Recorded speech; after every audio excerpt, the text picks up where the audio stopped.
last time I was able to get my chat up right here, and I'm like trying to figure out how to do that again. So sorry, give me a second.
I don't know. I can't figure out how to get my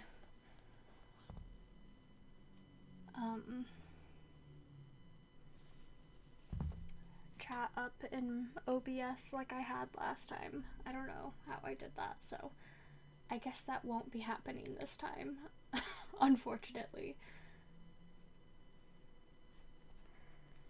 And hopefully I'm loud enough and everything is good.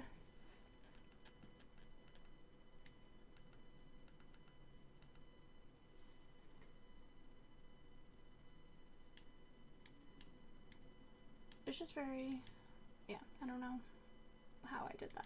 That's the frustrating part, is that I did it before. Why can't I figure out how to do it again?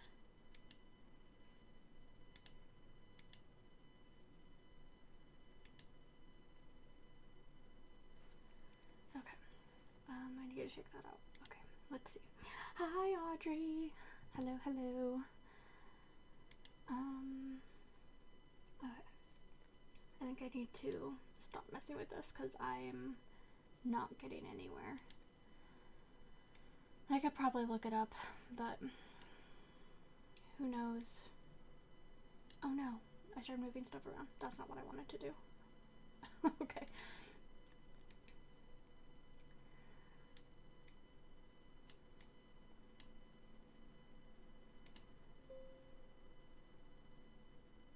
The docs menu in the menu bar.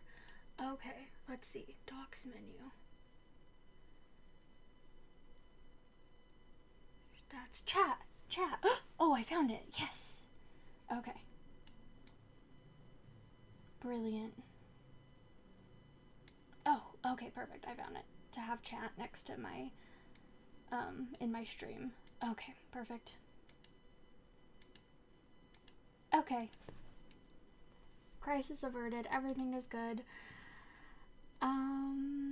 Okay. Boom. I'm assuming you can hear me good. I decided to turn my camera on this time. I could have done it last time. I was just not feeling my face last time, so I don't know. I decided to suck it up.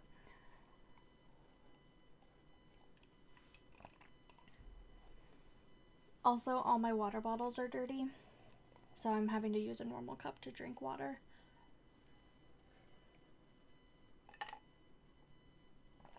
Oh, I forgot that was even there. Yeah, Chris put that there for me, which was so cute and sweet. I don't even think he asked. I think he just did it. Because he's kind. I was like, of course I want a frog. He knows I would want a frog. Okay, so last time I ended up doing a lot more after I got off. Not that same day, but just since the last time. I think I had stopped at the Golden Compass and I ended up going through all of these and categorizing them. And I deleted like 5 more books. Like I deleted a ton of books after. So that was good. And I also went back. I think at the only book I deleted that I had already categorized was I deleted Hyperion.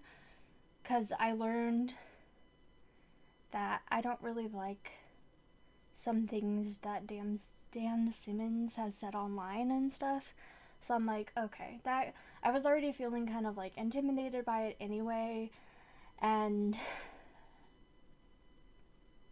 there's like weird things about women in there, and so then learning that he's just like kind of an iffy person, I'm like, okay. So I deleted it, and I'm okay not reading Hyperion. So I don't know. I feel very interesting about Death of the Author. I'm sure you probably know that concept, but if you don't, it's like the being able to like disconnect the author from the works. And I definitely have a really hard time doing that if the author is still alive. If the author is not alive, then I am better at doing that, because then I'm like, well, the author's not really getting any monetary value from this, and it's not really affecting them. And then there's also something to be said about like reading problematic books just to have works by problematic authors just to have like a opinion about them. Like My Name is Marinez does that a lot, and she reads a lot of books that she doesn't like just because she wants opinions on them. A lot of books by authors that she doesn't like, a lot of books about things that she doesn't like just because she likes to read critically and she enjoys having opinions on things. So there's a lot of things, but since I am mostly just reading for the sake of pleasure, I'm like, I'm okay deleting some of these things, and I'm like, oh yeah, I don't care about supporting that author, which is why like with classics I'm more okay like reading, like I'm like, oh yeah, if this book is over 100 years old, there is a strong probability that this author was probably very racist and sexist and etc., but also they're dead. So anyway,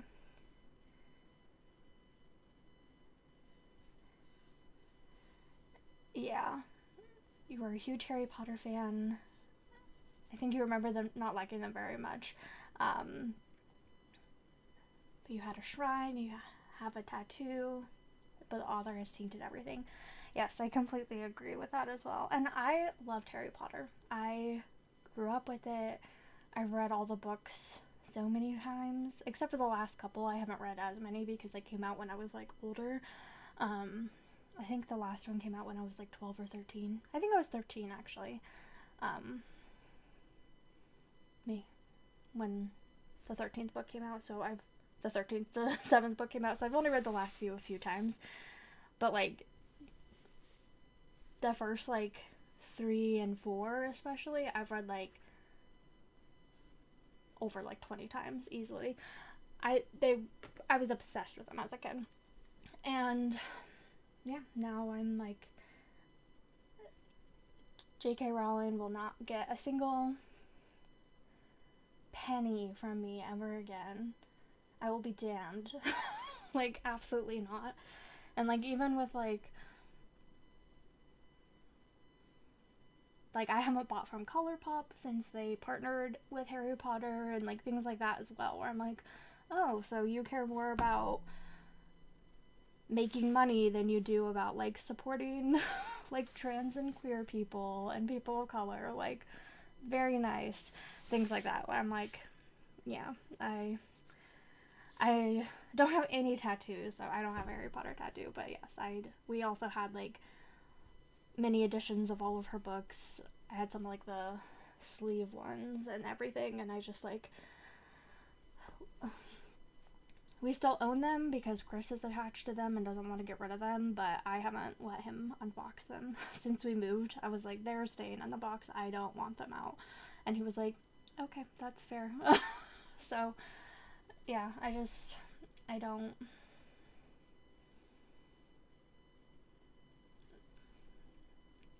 I care about, like, where my money is going and where my, like, voice is going to. Where I'm like, if I'm continuing to talk about books that are also gonna, like, help financially boost stuff and stuff, like, and things like that, where I'm like, if I'm rereading the Harry Potter books all the time and people are seeing that I'm rereading them and I'm talking about rereading them, then even if I already own them and that money is not actually gonna go to her, then other people might go and buy them and stuff like that. It matters to me, and I'm like, I'm okay letting something go that I feel like is hurting so many people. So, that's the thing with, like, Dan Simmons. Like, heard some things, and I'm like, is me reading this gonna be, like, worth it? And I'm like, I feel like probably not. And he's still alive, and that's the thing, where it's like, if he was, like, an old dead author from forever ago. And even, like, I was just reading The Lost Colony, which is an old dead author. It's by Arthur Conan Doyle. Not The Lost Colony. I keep calling it that. The Lost World. Not the one by Michael Crichton. The one by Arthur Conan Doyle. And I was like, oh, it's a classic, it's really old, and it's about dinosaurs. It sounds fun. It's, like, so racist. And I got, like, halfway in, and, like, even though this is an older book, it's over 100 years old. Like, this is not gonna, like, me reading this is not gonna, like, financially benefit this at all. Like, I just couldn't stomach reading it because it was like, ooh, there was, like, they kept calling some of the people in it, like, half-breeds, because I guess they were, like, half not white and then half white. I think they were maybe, like, half Brazilian or something. I'm not sure exactly. It was rough. And I was just like, oof. And I was like, maybe once they're not around people anymore, it won't be as bad. But then it just, like, kept getting worse and worse. All the racism and stuff. And then also, like, the idea of this where it's like, this is a place in the world where no, like, civilized man has gone before. Where it's like, the Indians, aka the Native Americans, know about it. And the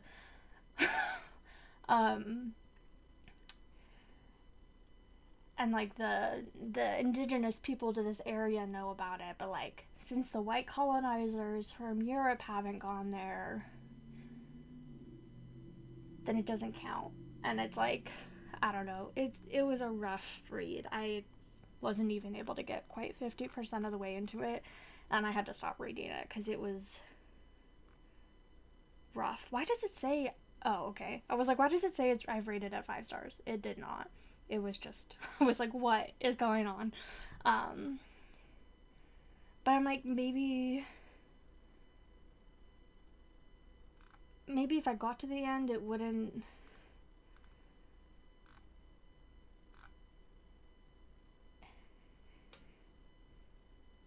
I don't know. Sometimes, like, that is the point of it, but the reading experience was so awful that I was just, no, not into it. Which also makes me feel like not choosing to read Journey to the Center of the Earth is probably the right call, because I feel like it would be similar. Anyway, I'll have to mark this as a DNF at some point, but anyway, but yeah, I very much agree, Audrey, that like prioritizing actual human rights over fiction is important, and I very much feel that. And it's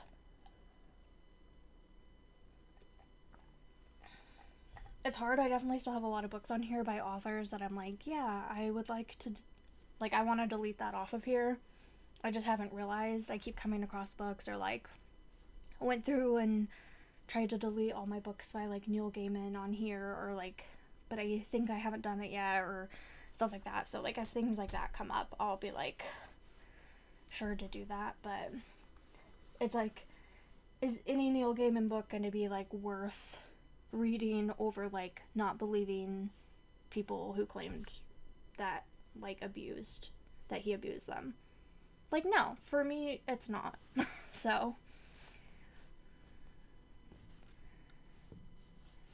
and like if you choose otherwise, like that's your prerogative, but that's just kind of how I feel.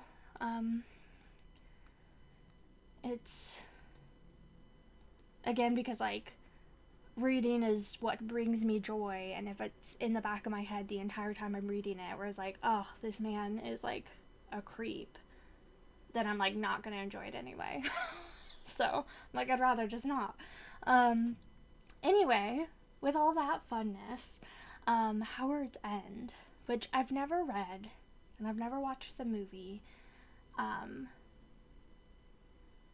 You filmed yourself throwing all of Neil Gaiman's books in the garbage. You didn't even donate them. Oh, that's really funny. You had most of them. Oh no. I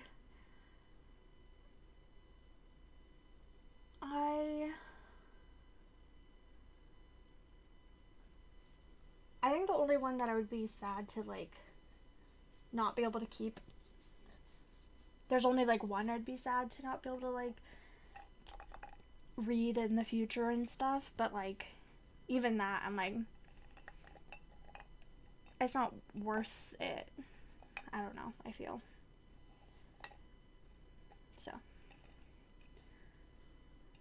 and I've read like probably 8 of his books or something, and if there's only one out of the 8 anyway, I'm like, why was I continuing to read this author anyway?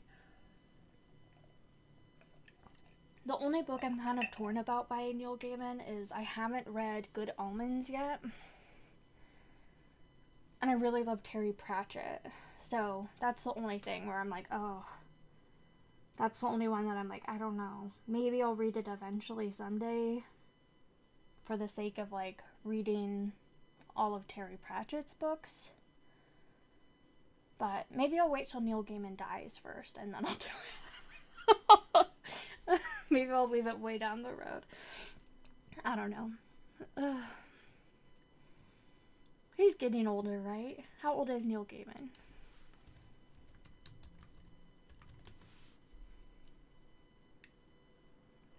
He's 64. Yeah, I can read it when he's dead.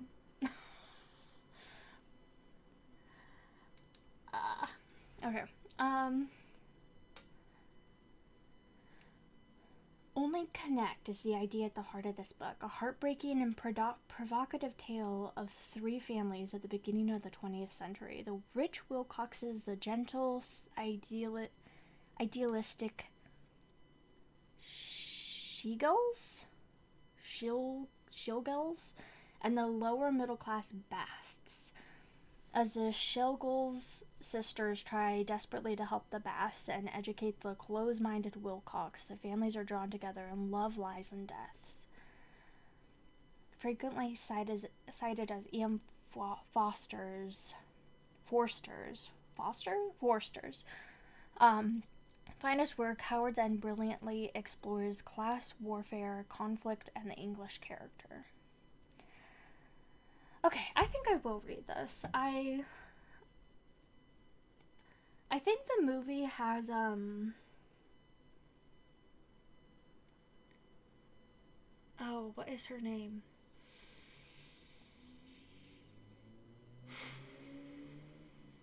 Who's in Sense and Sensibility? But I've only read one book. I should put Maurice on my TBR as well. But I've only read one book by... And The Machine Stops I've been thinking about reading as well. Okay, so there's a lot of books I want to read by him. But A Room with a View is like one of my biggest comfort reads that every year, 2 years, I do a reread. So I'm like, I should really read some of his other books. I was opening up other editions because I was like, maybe there's another cover that I like better. This one's kind of fun. But Maurice is...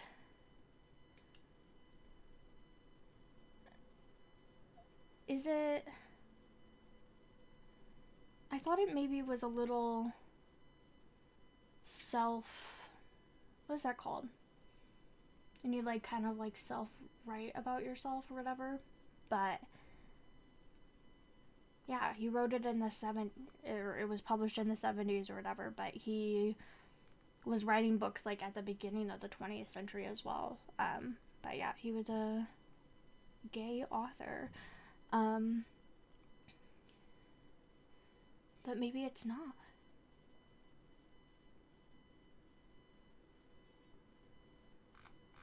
People are saying it's historical fiction though, and I'm...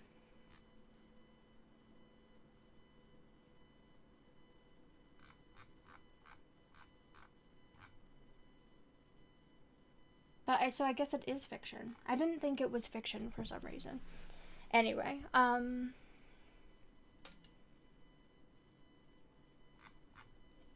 Anyway, I really want to read this. I also want to read The Machine Stops, which is like a science fiction by him. That cover's bad. These covers are kind of fun, like the little ones. Maybe I'll do that one. Kind of boring, but simple. But Howard's End. Okay, so I will try it, and there's a bunch of his other books that I want to try as well. Classic. It's not historical fiction, because he was writing in the time that he was writing about, or whatever. So I guess I'll just put it as a classic.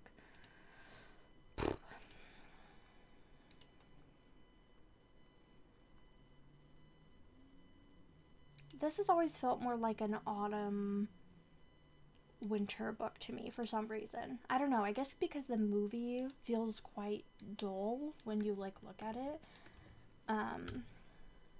Yeah, yeah.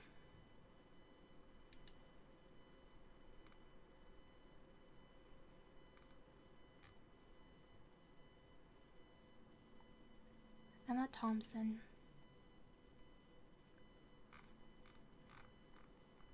Did that help you at all? Me saying the person who was in Sense and Sensibility? Did I even say it out loud, or did I get distracted? Also in Harry Potter. But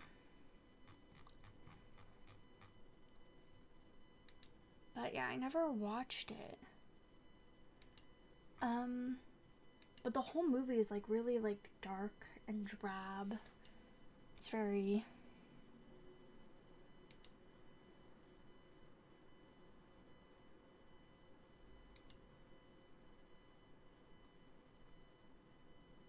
I didn't know she was in it. Interesting.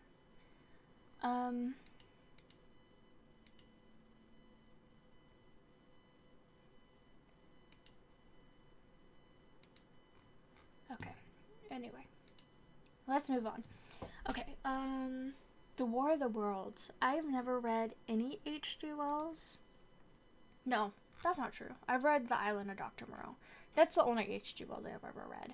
And I did really like it. But I should read some of his others. Sci-fi, classic. It says it's fantasy as well. And horror. I guess I could just put it as all of those and then kind of decide how I feel about it at the end when I actually read it.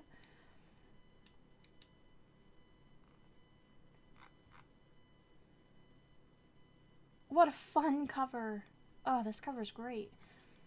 Okay.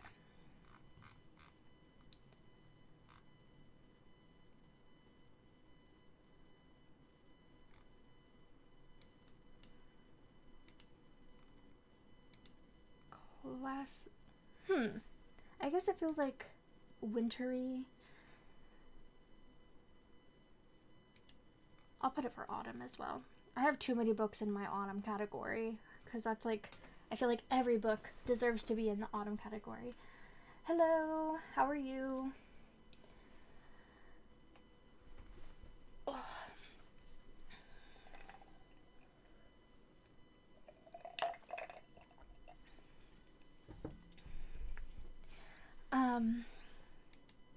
Have you read The War of the Worlds? What categories are it? Horror. They said horror, classic, and fantasy. Lady Audley's Secret. I feel like this was really big in the classic YouTube circle when I first joined BookTube. Like in 2013, 2014, 2015, a lot of people were reading this. Well, a lot of my friends have read it. And so then I kind of felt like I needed to read it too. But I don't know if I'm interested in it. Outlandish and outrageous triumph of scandal fiction. I'm doing good. I'm pretty exhausted. I was out of town for a few days. So I got back yesterday. I was on a plane and then I came back and I just slept for like 16 hours. So I feel like I'm in a sleep hangover, a travel hangover.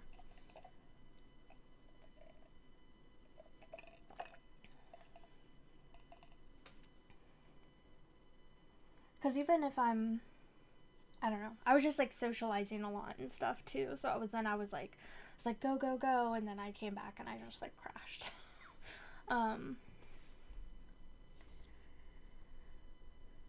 Young, beautiful, and very mysterious. Why does she behave so strangely?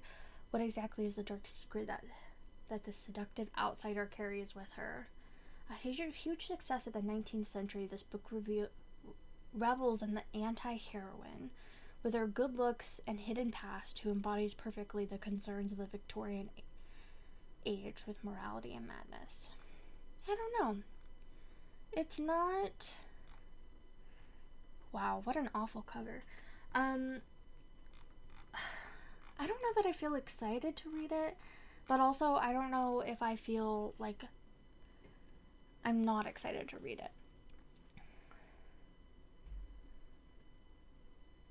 A sensationalist Victorian novel. Intriguing characters and will provide a good setup for other classics with mystery angles. I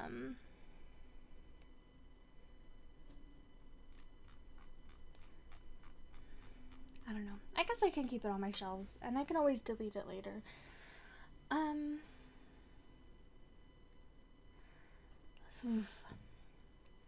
Classic mystery. Very exciting.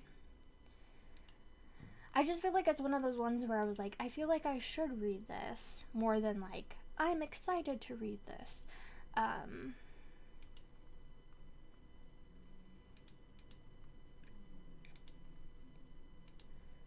The House of Mirth by Edith Wharton.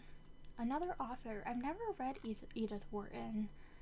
Age of Innocence, Ethan Frome. I don't know if I'm really interested in anything by Edith Wharton. One of America's most insightful novelists, deftly exposing the tensions between societal expectation with personal desire through her vivid portrayals of upper-class life.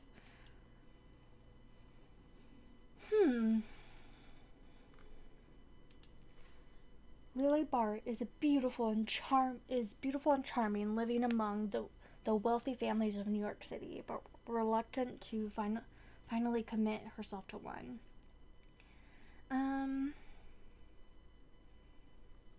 I don't think I want to read that.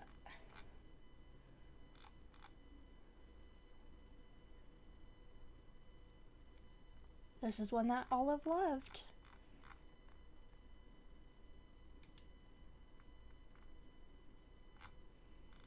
I don't know.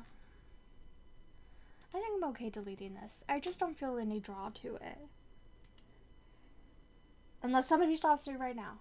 I'm just kidding. Okay. Mary Barton. Interesting. So, I feel kind of odd about Elizabeth Gaskell. So, I really loved North and South when I read it originally. And then I tried to read it again, and I could not get into it. Which is why it's unrated.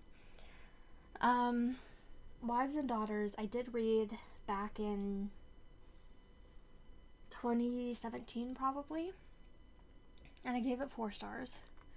Cranford I DNF'd.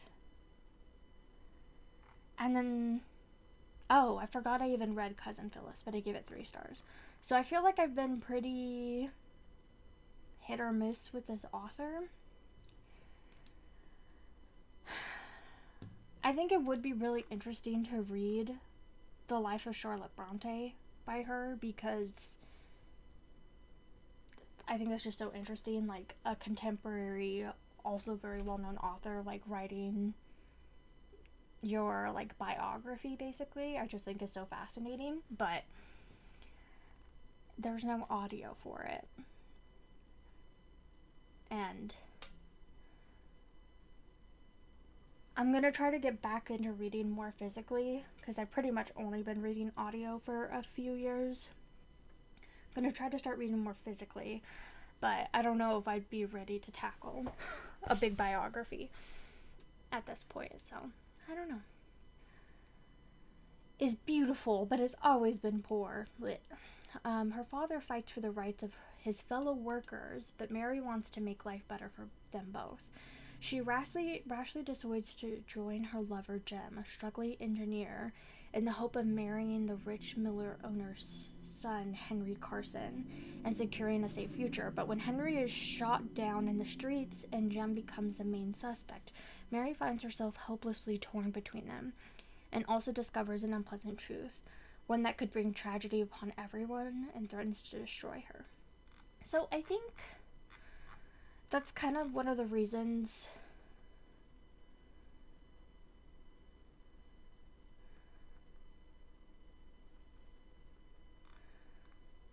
that I can struggle. So I was watching, what is her name? Is it like The Plant Bride? Is that even her name? The Plant Bride YouTube. Plant-based bride. So in one of her most recent videos, in this one, she reads North and South, and a lot of the things that she was saying, I think are why I also struggled to stop it. Like, get into it, reading it again.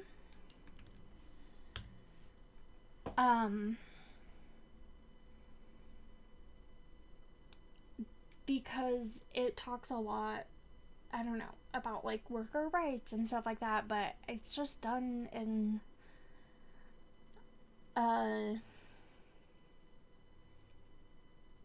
I mean, it was 175 years ago or whatever.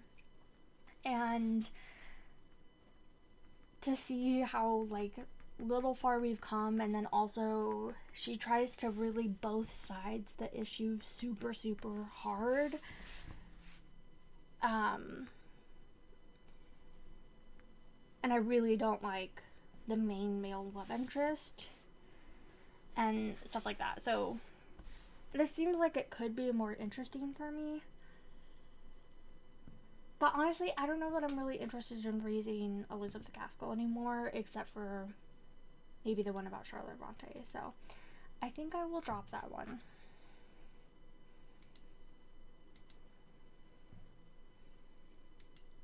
Our mutual friend. Oh, why does it say 1 through 2? Was it split? Oh. Because it's been published in multiple editions. So I did try to read this.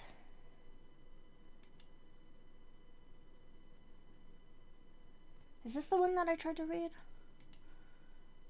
I feel like it is.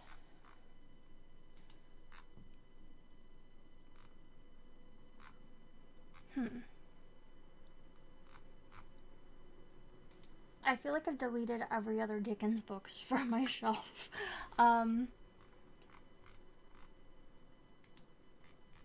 feel like this is the one that I tried to read in like 2016. And it had a bunch of like Alice in Wonderland references.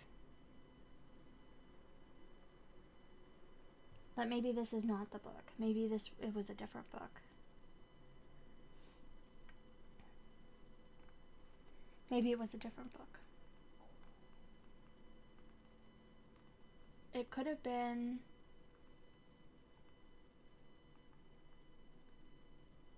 Great Expectations.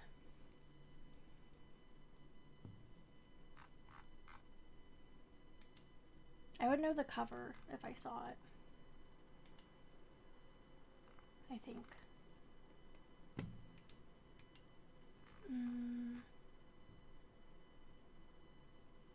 No, it wasn't Great Expectations.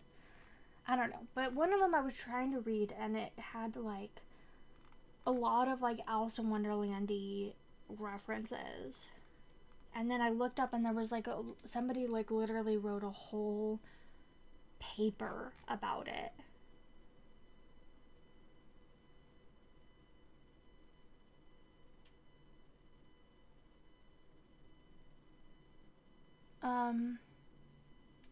About all the connections. And I feel like it must have been this one, because then why else would I have kept this book on my to-read shelf?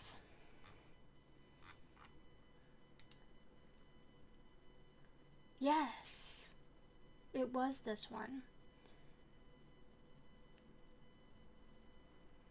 I feel like. I don't know. It was so long ago.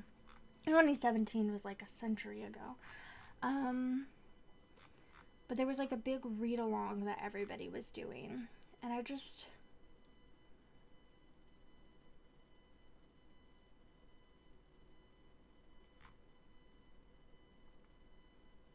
struggle to get into it because Dickens is so dry.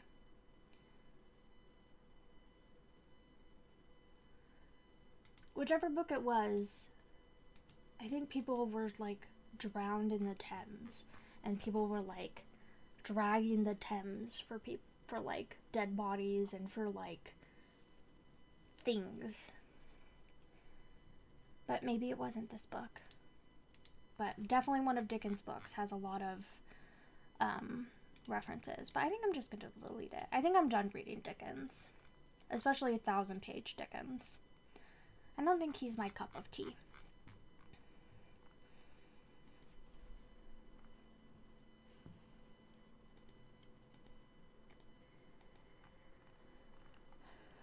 Okay. I'm going to go to the bathroom and also get some more water. I will be back in a couple minutes.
I'm back.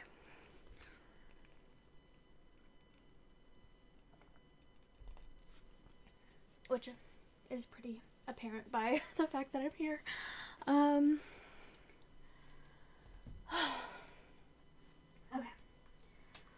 I feel like we're in a rough patch of classics, but I swear we get out of them soon. It's like 2 more books. Under the Greenwood Tree.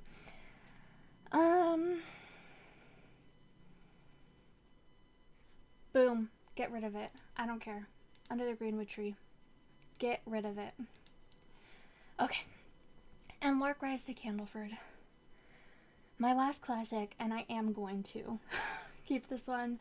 I'm going to try to read the first book next month, because this is an omnibus of all 3 of them. Or the first 3. I don't know how many there are in this series.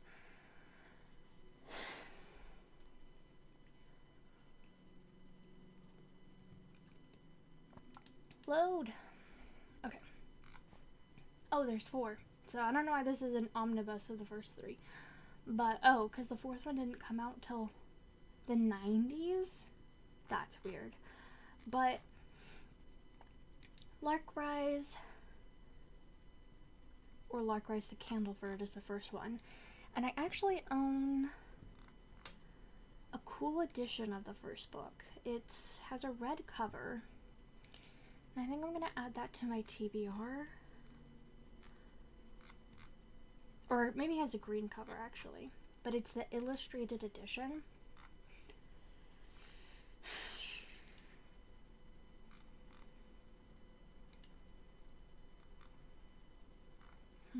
I don't see it. So that's annoying.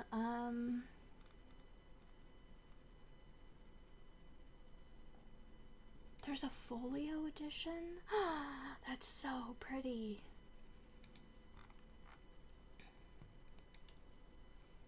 I wonder if it's in here. Oh, it is in here.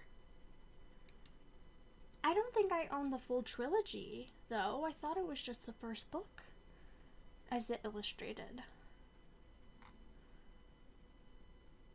Interesting. Anyway,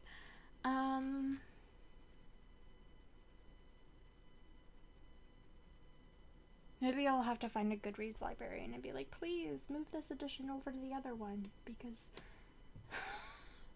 but anyway, so definitely gonna keep this. I know I'm reading it next month, which is at the start of fall, but it's a classic. It's not a romance? I thought it was a romance. I guess it's not. Just a classic. That's all it is. And I'm gonna put it in summer and spring. That's the vibes it gives. And if I really love it, maybe I'll have to hunt down the folio edition. Oh. Jonathan Strange and Mr. Norrell is my I don't know. What is it,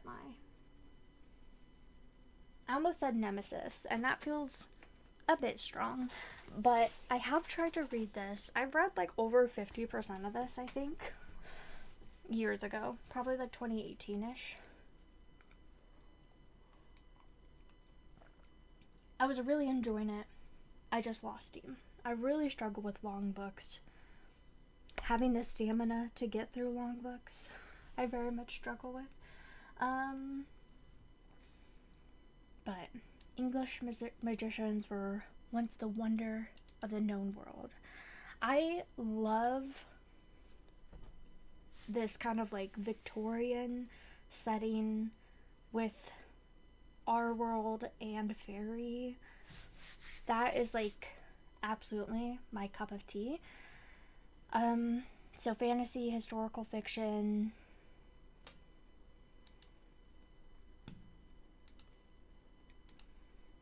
And it feels like a wintry book to me. But I'm afraid that if I read it in the winter, which is what I did last time, and was really enjoying it, that I'll lose steam. But I'm going to put it in winter again anyway. But I'm also going to put it in summer and spring. And I'm hopefully going to get through it. Plus, I just read Piranesi by Susanna Clark and loved it. And I just bought The Ladies of Grace Ado and Other Stories, so I really want to get through this so that I can read that.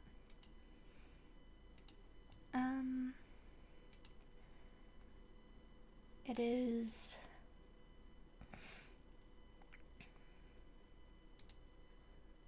historical and fantasy.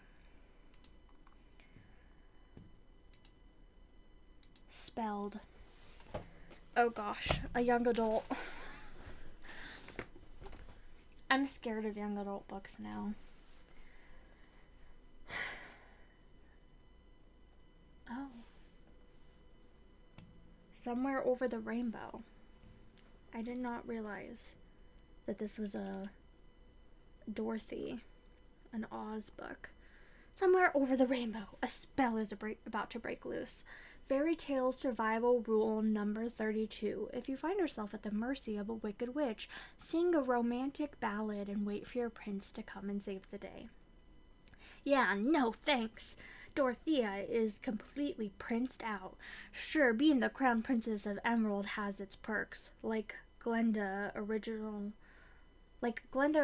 ball gowns and Hans Christian Louis Vuitton heels. Oh, but a forced marriage to the charming brooding Prince Cato is so not what Dorothea had in mind for her enchanted future. Talk about unhappily ever after. Trying to fix her prince problem by wishing on a cursed star royally backfires, leaving the kingdom in chaos and her parents struck in some kind of place called Kansas. This sounds so bad.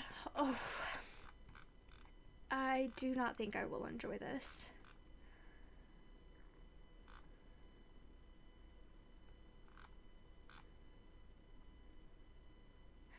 Kara gave it 4 stars, so Kara liked it, and we love Kara, but it sounds very cheesy. I wonder when Kara read it.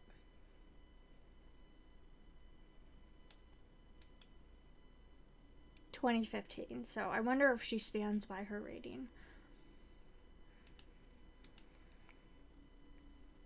Also, if you've read any of these books, I want to know. I want to hear your thoughts.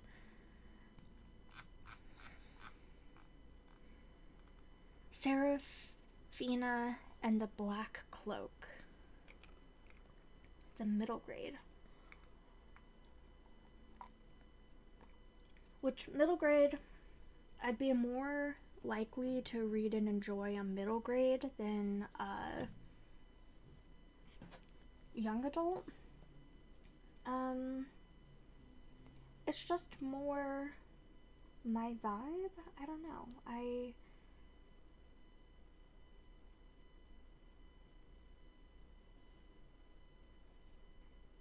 was just checking on my phone to make sure the stream was still going and everything. Like, there hasn't been any chat in so long. That's okay. You guys don't owe me chat. I was just making sure. But I'm more likely to enjoy a middle grade than a young adult. And I don't know why that is exactly. But it's true. Okay. Never go into the deep parts of the forest, for there is many dangers in there, and they will ensnare your soul. Seraphina has never had a reason to disobey her pa and venture beyond the grounds of the Biltmore estate. There's plenty to explore in her grand home, although she must take care to never be seen. None of the rich folk upstairs know that Seraphina exists. She and her pa, the estate's maintenance man, have secretly lived in the basement for as long as Seraphina can remember. But when children at the estate start disappearing, only Seraphina knows who the culprit is. A terrifying man in a black cloak who stalks Biltmore's corridors at night. Following her own harrowing escape, Seraphina risks everything by joining forces with Braden Vanderbilt, the young nephew of the Biltmore's owners.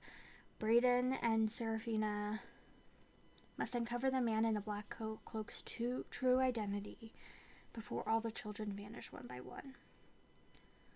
That actually does sound pretty okay. It's fantasy, mystery, historical fiction.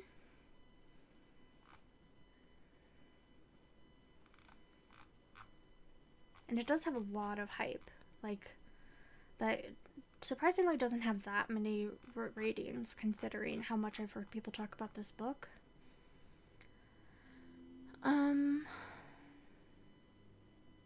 I like all these sheep. The Lost Lullaby.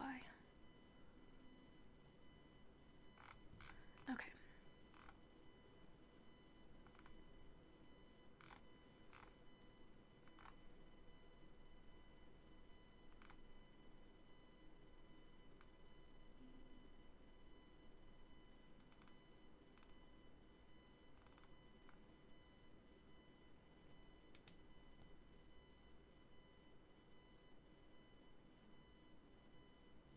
Oh, Kara didn't love this one.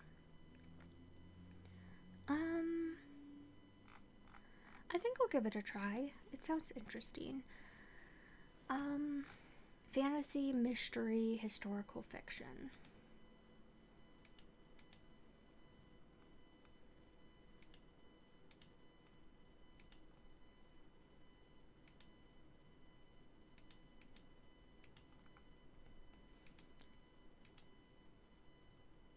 Oh no, we're getting back to some classics.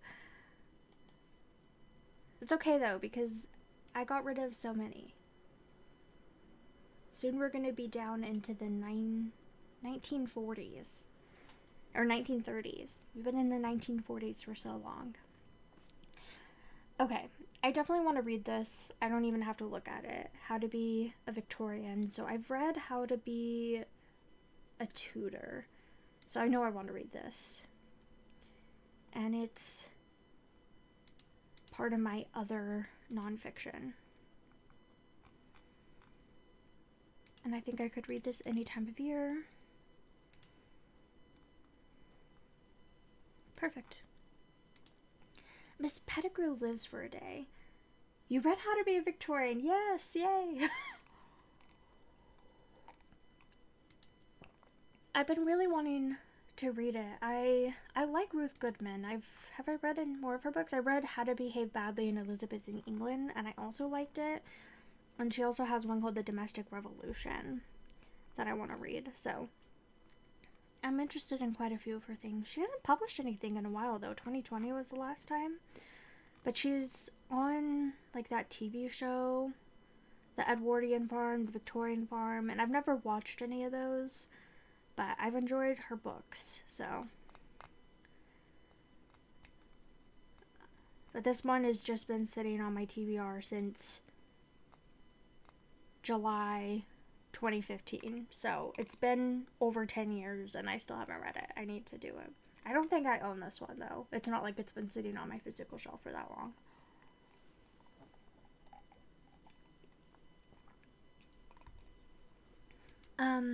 Miss Pettigrew Lives for a Day. Didn't they make this into a movie that everyone was obsessed with a few years ago?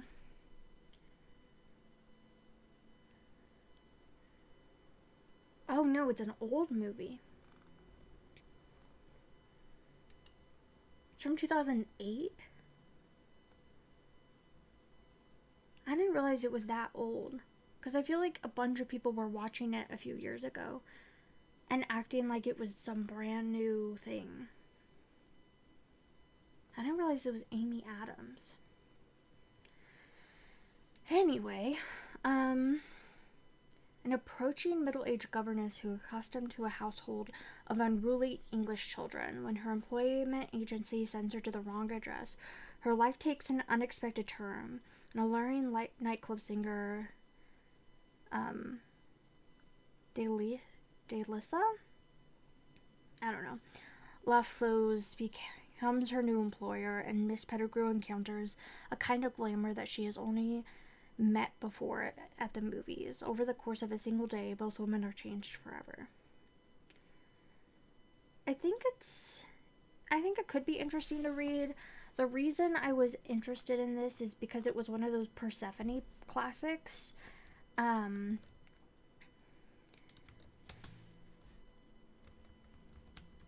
I don't know if you remember when they were, classics, when these were like all the rage in like 2015. Everybody was buying these in 2015, at least on classics booktube. And I've read a couple of them and didn't like them, and so then I feel like I've been less interested in reading them. But they specifically publish books by like out of print books by women authors. I know this one was really popular. I ended up reading The Making of a Marchioness, and it was so racist. It was a rough read. I did not enjoy it. And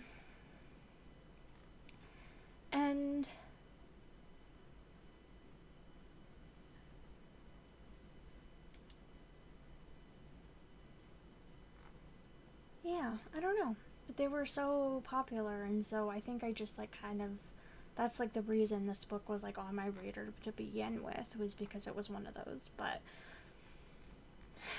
I think it would be an okay read.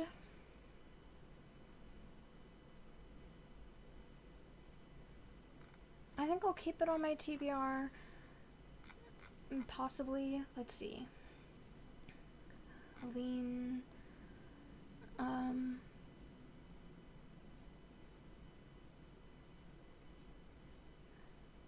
All of a sudden, a character would say something super racist or misogynistic, so be warned.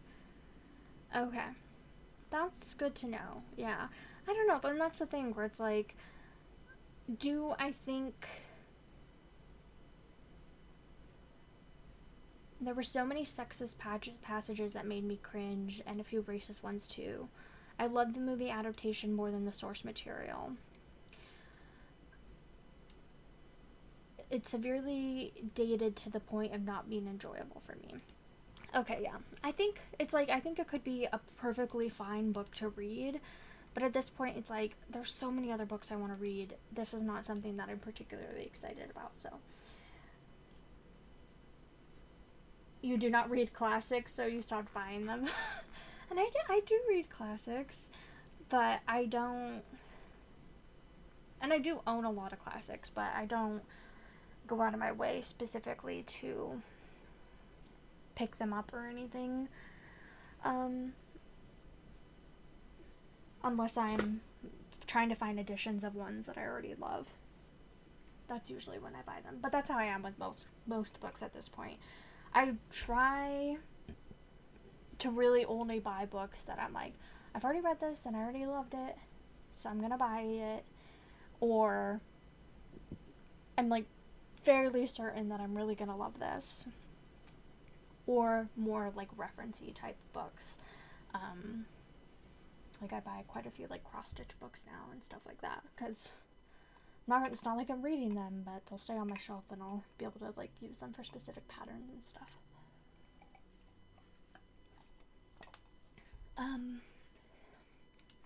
Of Human Bondage is the first and most autobiographical of Mom's masterpieces. It's the story of Philip Carey, an orphan eager for life, love, and adventure. After a few months studying in Heidelberg and a brief spell in Paris as would-be artist, Philip settled in London to train as a doctor.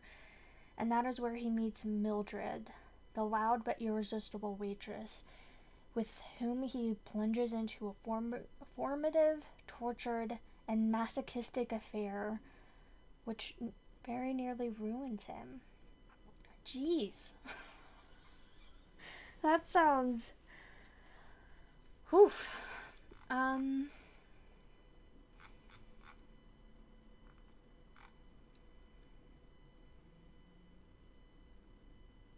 Okay. I do like seeing like what my friends have said, but I don't know. I don't think I'm interested enough to read it. And it's like I could always change my mind and go back through a super big like classics mood, but this has been sitting on my Goodreads TBR for 10 years and I still haven't read it. There's other classics I'd rather read. There's other books I'd rather read. I'm not particularly interested. Okay. I have been wanting to read this series for so long. It has been so popular at like every like bookish place I've worked at. Like bookstores and libraries and stuff. It's been so popular. And I tried to read it probably 2018-ish. I tried to listen to the first book. And it's narrated by the author, and I did not like his voice. I think I'll try it once more on audio, and if I still cannot vibe, or I'll like try the sample again. And if I still cannot vibe, I think I'll have to read it physically. And do I feel like reading a million book long series? There's 6 books. And they're all like 400 to however many pages long. 400 to 500 pages long. Like, do I feel like reading a series that long? And there's this like a spin-off series, or maybe it's totally separate, but I'm like, this is the kind of thing I would want to listen to. I just wish the author hadn't read it. I wish that he had gotten someone who had like a nice narration voice. You know? Oof.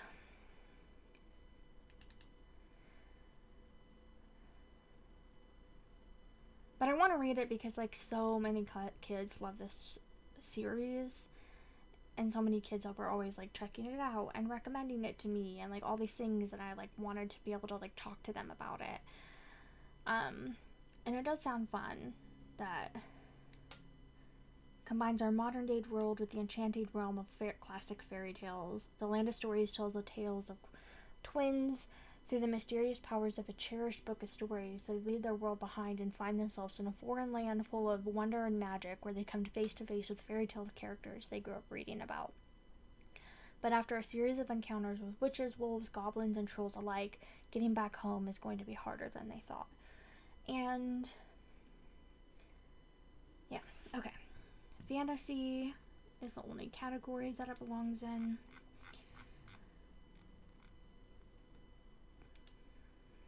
But like, I genuinely did try this one, and then the author ruined it.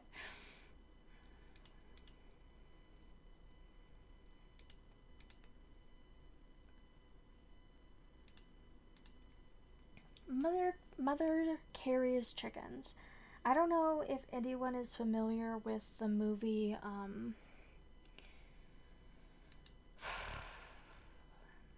Summer Magic.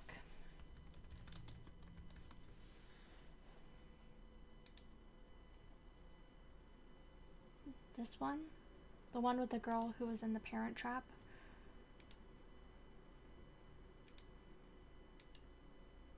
Why does she always have this facial expression?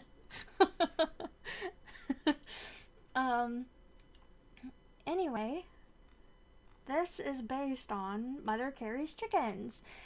And this was like a book club pick for like a family book club in like 2015, which is why I added it to my TBR, and then I didn't end up reading it. So I did not realize that this was from the author of Rebecca of Sunnybrook Farm, which I have read, but it was so long ago that I have no opinion. So I don't know if this is a book I actually care about reading. I think I just kept it on my shelf because of guilt. I don't think I physically own this. I think I just kept it on my like TBR of like, oh, I should read this because I was supposed to read it for that book club, and then I didn't.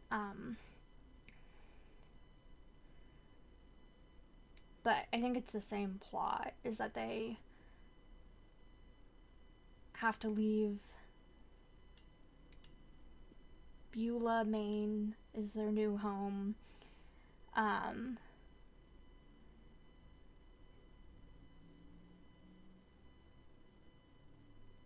don't know. Yeah, I wonder.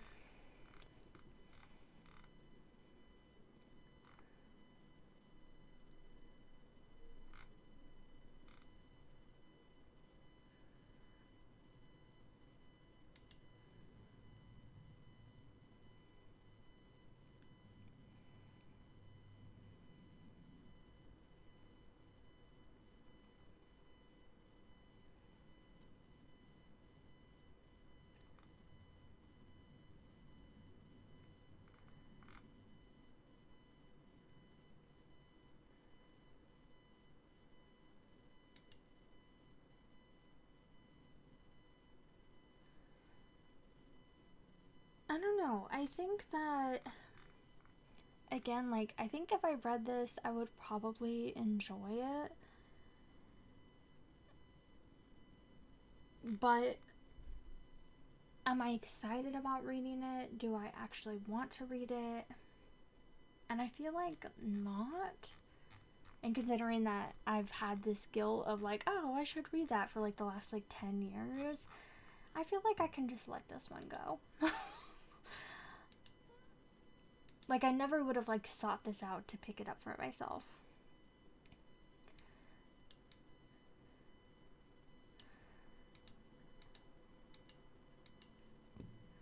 Okay, Six of Crows. This is a tough one.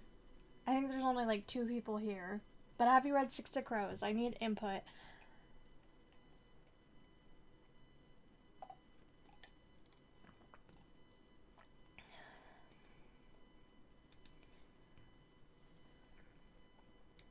Has over 1 million ratings.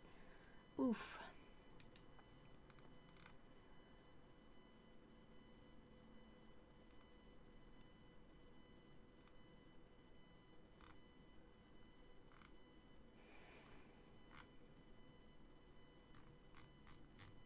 Okay. Six of Crows. So I did try to read Shadow and Bone. I DNF'd it. Not that far into it. Like, maybe 20%. Oh, 55%. Holy shit. I got much further than I thought I did. I got 55. I was really pushing myself because I was not into it from the very beginning. Okay, you're not sure what you'd think of it now. Okay. Hi, Lindsay, by the way. Thanks for chiming in. I appreciate it. Yeah, so I didn't like Shadow and Bone. But then everybody's like, well, even if you don't like Shadow and Bone, you should still try Six of Crows. But I don't know. But I'm hesitant. I just like, I've never felt very interested in it, honestly. I always just felt like I should read it because of the popularity and the hype and everything. But if it's been sitting on my to read shelf since I put this on my to read shelf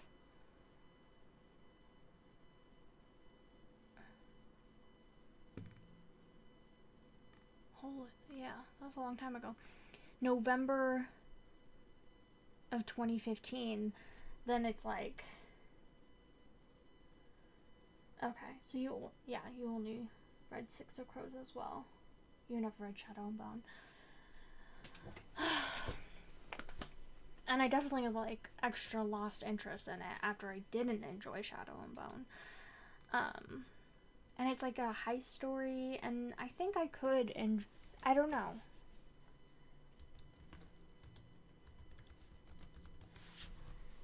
Let's look at popular heist books. Lies of Locke Lamora, 1 star. The Gilded Dwarves, I DNF'd. I did really love Foundry Side.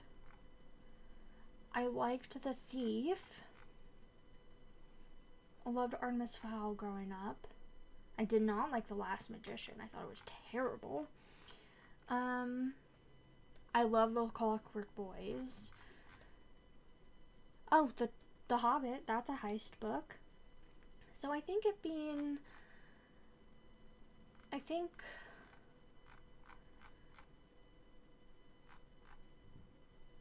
River of Teeth I love. So I think heist books, I think I can enjoy them.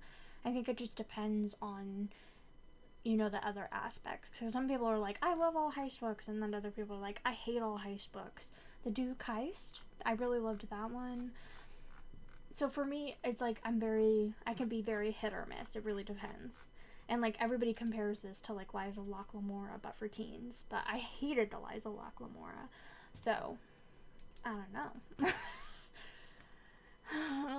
I just feel so like hesitant to delete it because I'm like, I feel like I should at least give it a try. But I have like zero interest in reading it, I feel. You feel like it feels very YA feeling. Oof. Young adult is like the second category. People are like, this is very YA. And it's not that I can't like YA. I do love some YA. But and I do actively read some YA. A book I'm currently physically reading is YA. So it's not that I'm just totally prejudiced against all YA, but I don't know.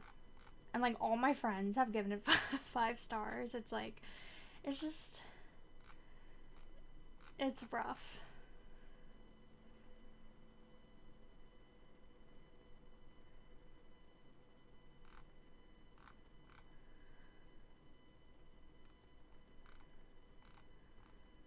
I don't know.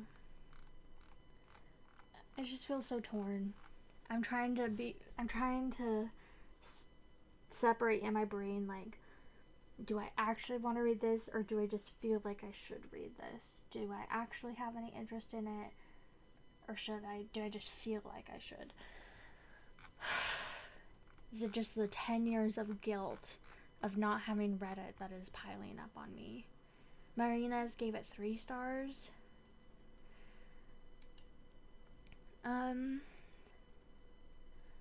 Oh, okay.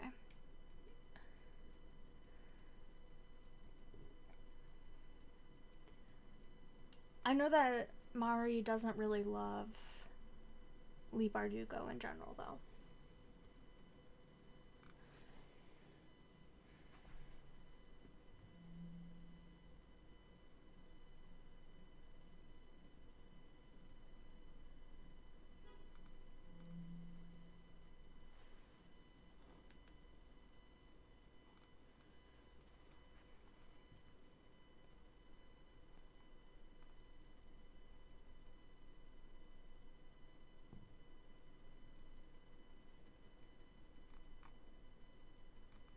Okay. Yeah, I think I'm just going to delete this one. I think I'm just going to cut my losses. Like, even if I read it, I so strongly doubt that this would be 5 stars. I feel like I should just say, 'tis what it is. Oh, this feels so big. I can't believe I just deleted 6 of Crows off my To Be Read shelf. Like, I could always, add it back, but then it wouldn't say that it's been on my shelf since 2015, you know? Oof. That was rough. That was hard.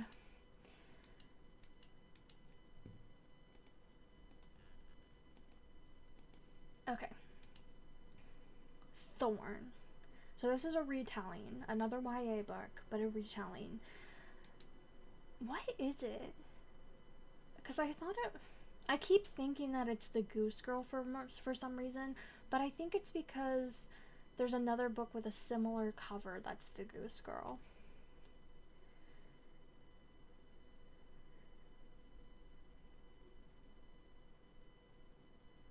Oh no, it is the Goose Girl. Look at that. Okay, Princess Alira has never enjoyed the security or power of her rank. Between her family's cruelty and the court's contempt, she has spent her life in the shadows. Forced to marry a powerful foreign prince, Alira embarks on a journey to meet her betrothed with little hope for a better future. But powerful men have powerful enemies, and now so does Alira. Betrayed during a magical attack, her identity is switched with another woman's, giving Alira the first chance she's ever had to start a new life for herself or to fight for a prince she's never met.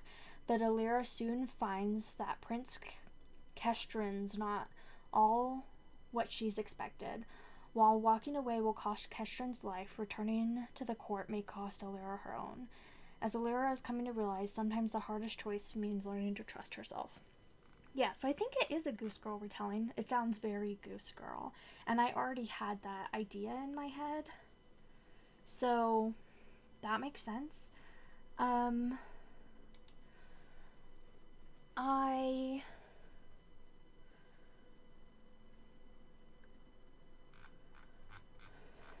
wonder if I search... Yeah, a retelling of the Goose Girl. Okay. This review is for the original self-published version. The new version has substantial changes. I didn't realize that. Okay. Okay, let's read what this new one says. Because this is the new version from 2020.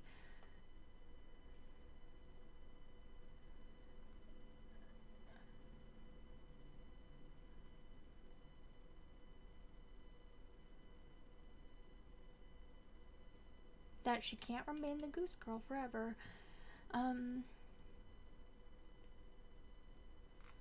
Okay.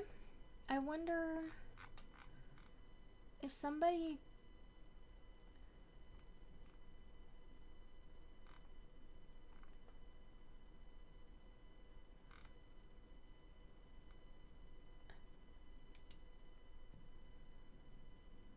Okay, so Kara read the original and then read it again as the new published version.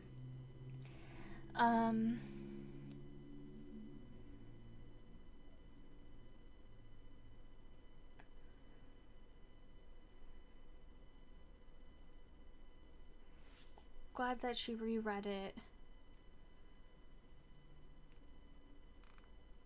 Okay. I think I'll try it. I'm very partial to a Goose Girl. to a Goose Girl book.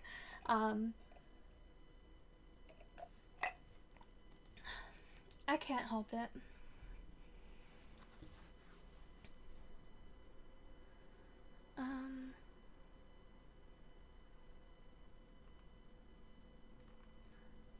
Okay. So, fantasy, romance.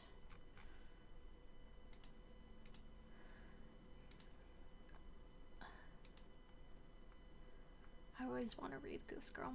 And I think it's... Oh, hopefully you've never heard of that fairy tale. There's a book by...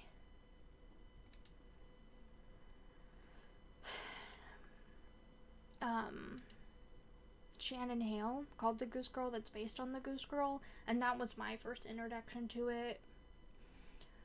Probably like 16 years ago. And I've read a few retellings of it at this point, and the original one. It's a very odd one. Basically, the way that it goes is that, yeah, this girl is sent to another kingdom. So on the, like, travel there, it's her maidservant is like takes her place and is like, well, this prince doesn't know you from anybody, so I'm gonna take over your place. And either she tries to kill her or she lets her go. And so, but the princess escapes and instead becomes a goose girl and is like tending geese. And her horse ends up getting murdered. It's like she has like a talking horse, and the horse's like head gets hung on like the city wall, and it like talks to her when it's like even dead as she like walks by. It's very odd. And then she ends up like getting the throne back, and that's kind of like the basic like rundown. But I just think it can be like played with in some interesting ways for like a retelling. Falada is the horse. I was like trying to pull that out of the depths of my memory. Falada. One of the Goose Girls that recently came out was T. Kingfisher. One of her most recent books was a Goose Girl retelling.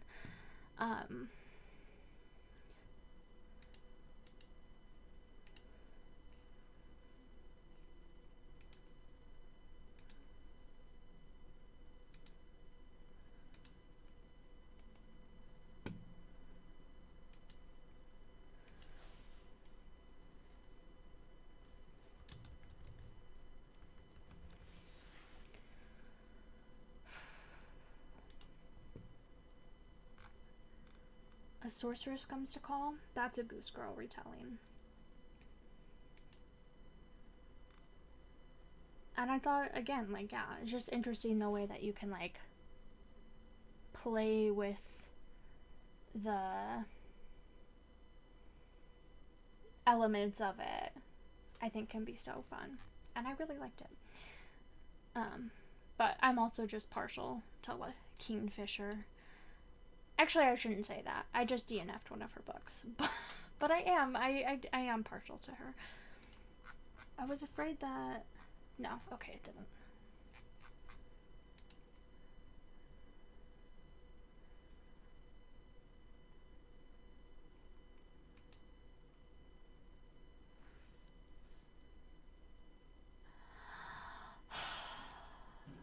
You haven't read any Kingfisher? Oh my gosh. Where would I start? Okay, so it did add it back. So I accidentally started doing it, like editing it when it wasn't the new edition that I switched to. And it did add it back, so I need to delete that. That's what I was looking for. T. Kingfisher. Where would I start with T. Kingfisher? So I think there's a couple places. This is the one that I just DNF'd. I DNF'd it in July. I think there's a couple places to start with her that would be good.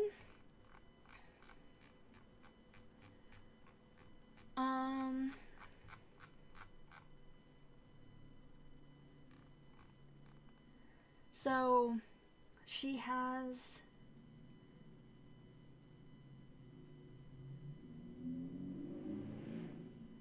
like a series of fantasy books set in one world. She has some more like horror leaning book, like more like straight horror books. She has some more like random fantasy books. And I think like starting in any of those places could be good. Like I think there's different places to start if you want like a specific, if you're interested in different like specific vibes. So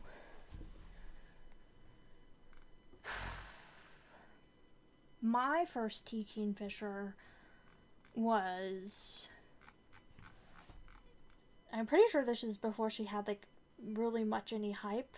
Like she had some hype, but not nearly as much as she has now. November, look at me being a pick-me. November 2020. I mean, she had a lot of hype in like a very specific like fantasy, like fairy tale retelling circle that I'm in. But I just feel like she has just a lot of fantasy general hype now. But I had been hearing about her for years. And that is like the first book, which is set in her like fantasy world. Like her overarching fantasy world. So it's the same, it's the world of the White Knight, a White Rat, I believe is what this world is called. And that's the Clockwork Boys. So if you want to start in the world of the White Rat, I think this is a good place to start because it's like I think it's the first book she ever wrote that's set in that world. I think if we click on her, it might say the world of the White Rat. So these are all the books that are set in that world. So the Clockwork Boys and its sequel, Sword Heart, and then the Paladin series. And I think you could either start with Clockwork Boys, which is the first in a duology, or Sword Heart, if you want to start in this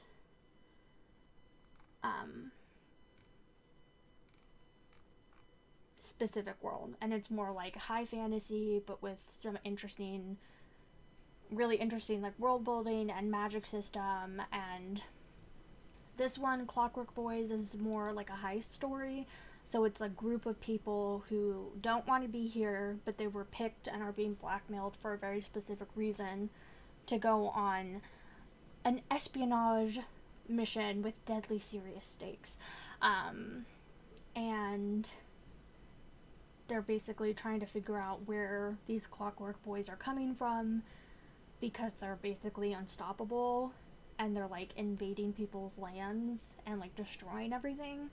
And so they're trying to like get through and find out where they're coming from so they can stop them. And it's a little duology and it's super interesting. And I really enjoyed it. But you could also start with Sword Heart, which is a standalone in that series, and this one is more fantasy romance. It starts a little dark. So she's a housekeeper. She inherits an estate, and the estate of somebody who she's not like super close to, like relationship wise, but she took care of him, and so he left everything to her. And then the people who were closer to him in relations come and they basically trap her upstairs, and they're like, trap her in her room, and they're like, you're not allowed to leave until you marry one of us, like because they want the money. And she's like, no, I'm just gonna kill myself instead because I don't want to be stuck here with you, like I don't want this. And so she tries to kill herself, and the sword that she tries to do it on actually has a magic person inside of it, and so he helps her escape. And then they go on a journey basically to go get a lawyer to come help her. And so it's like a magical quest journey thing. And there's a sword man. And this definitely brings more of like the White Rat stuff into it. It's so fun. White Rat is like a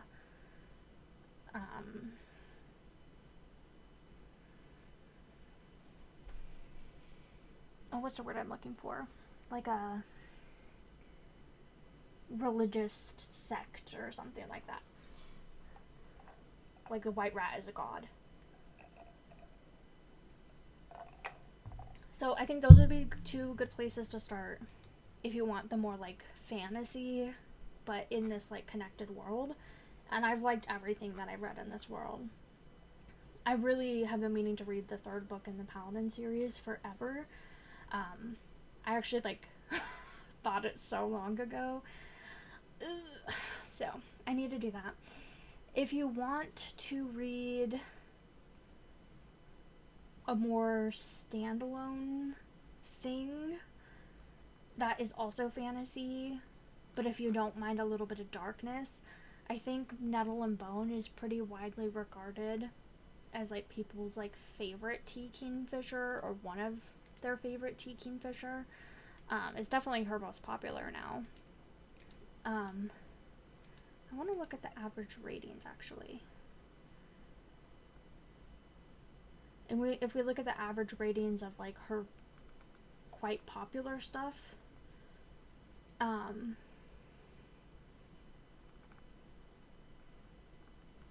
would say, yeah, it's like more up there. That and Sword Heart and the Clockwork Boys, like all of those are pretty widely regarded as like really good ones. But Nettle and Bone has like an animal companion, which is really fun. I think his name is Dogbone or Bone Dog, which is really fun. And it's like darker fantasy, like it's just like has, I wouldn't call it straight like horror in the way that it's like scary horror, but it's just more like a more horrific world, I guess, and has like, I don't know, some darker stuff.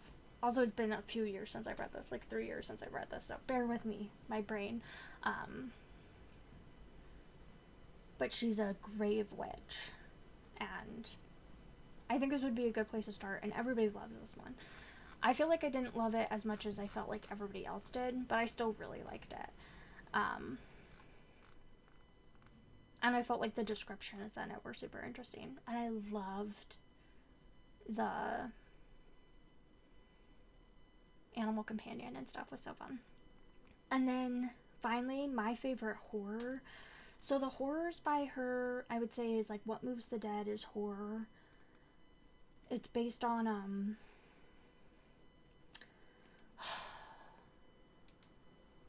what is that book? What is that? The House of Usher. The Fall of the House of Usher. It's based on that.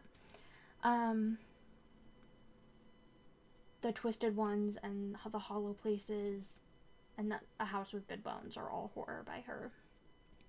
And my favorite out of them is by far The Hollow Places. Like, I liked all the other ones, but this is the one I think about all the time. It's cosmic horror.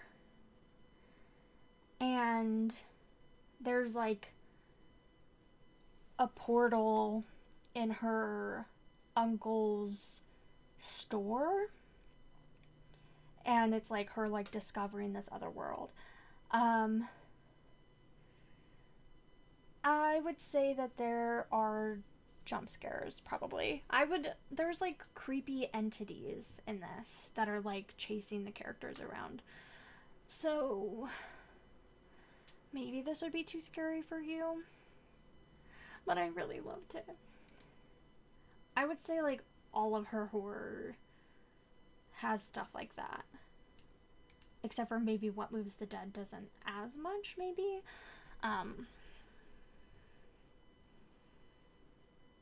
I don't know. These ones definitely too, and the Twisted Ones, if you don't like jump scares and like things like that, definitely don't read the Twisted Ones. But The Hollow Places is definitely my favorite of the horror. So, those are my opinions and thoughts, but I don't think there's like a really bad place to start. I wouldn't start with the Paladin books. Surprising Moments of books are fine. Okay. I was like, I don't know. I'm like, how do you get jump scared in a book? But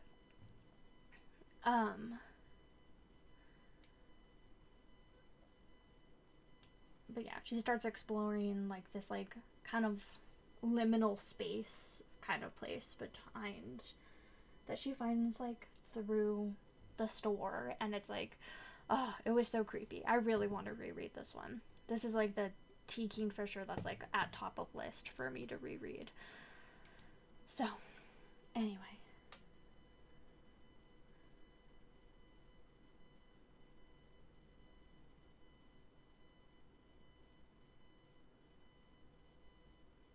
The loud bangs in movies, yeah.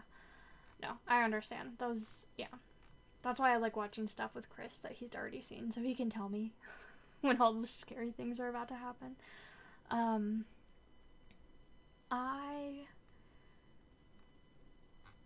But yeah, those are my places to start. And those aren't all my 5 stars that I'm like recommending necessarily. Like,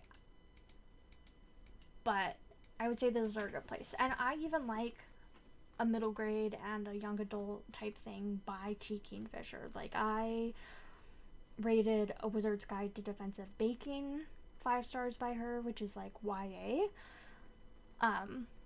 So fun. The Seventh Bride, I think, is YA. And it's like a Bluebeard retelling. So good. So, but I would say most places wouldn't be bad to start by her, but those are just like my personal touches. The only place I would say like maybe don't start is just the Paladin series, just because I think both of these would be better places to start, Sword Heart and the Clockwork Boys. But if you like either of these, then I would say like starting in these would be fine. And those are my 2 cents. But I love T. Kingfisher. I would probably, I don't know, it's hard for me to consider certain authors favorite authors, because a lot of times, even authors that I love, a lot of times I give several of their books really low ratings, or sometimes like my favorite books are by authors that I've read nothing else by, or things like that. So I do struggle with that, but I would say T. Kingfisher is definitely like up there with my favorite authors. Like, maybe if you made me decide like what is your number 1 favorite author of all time, like maybe I would say T. Kingfisher. It's hard to say. Okay. 11/22/63 is, I think, the only Stephen King that's still on my TBR. And that's because Chris really loves this book and really wants me to read it. So I want to give it a try. But I am scared.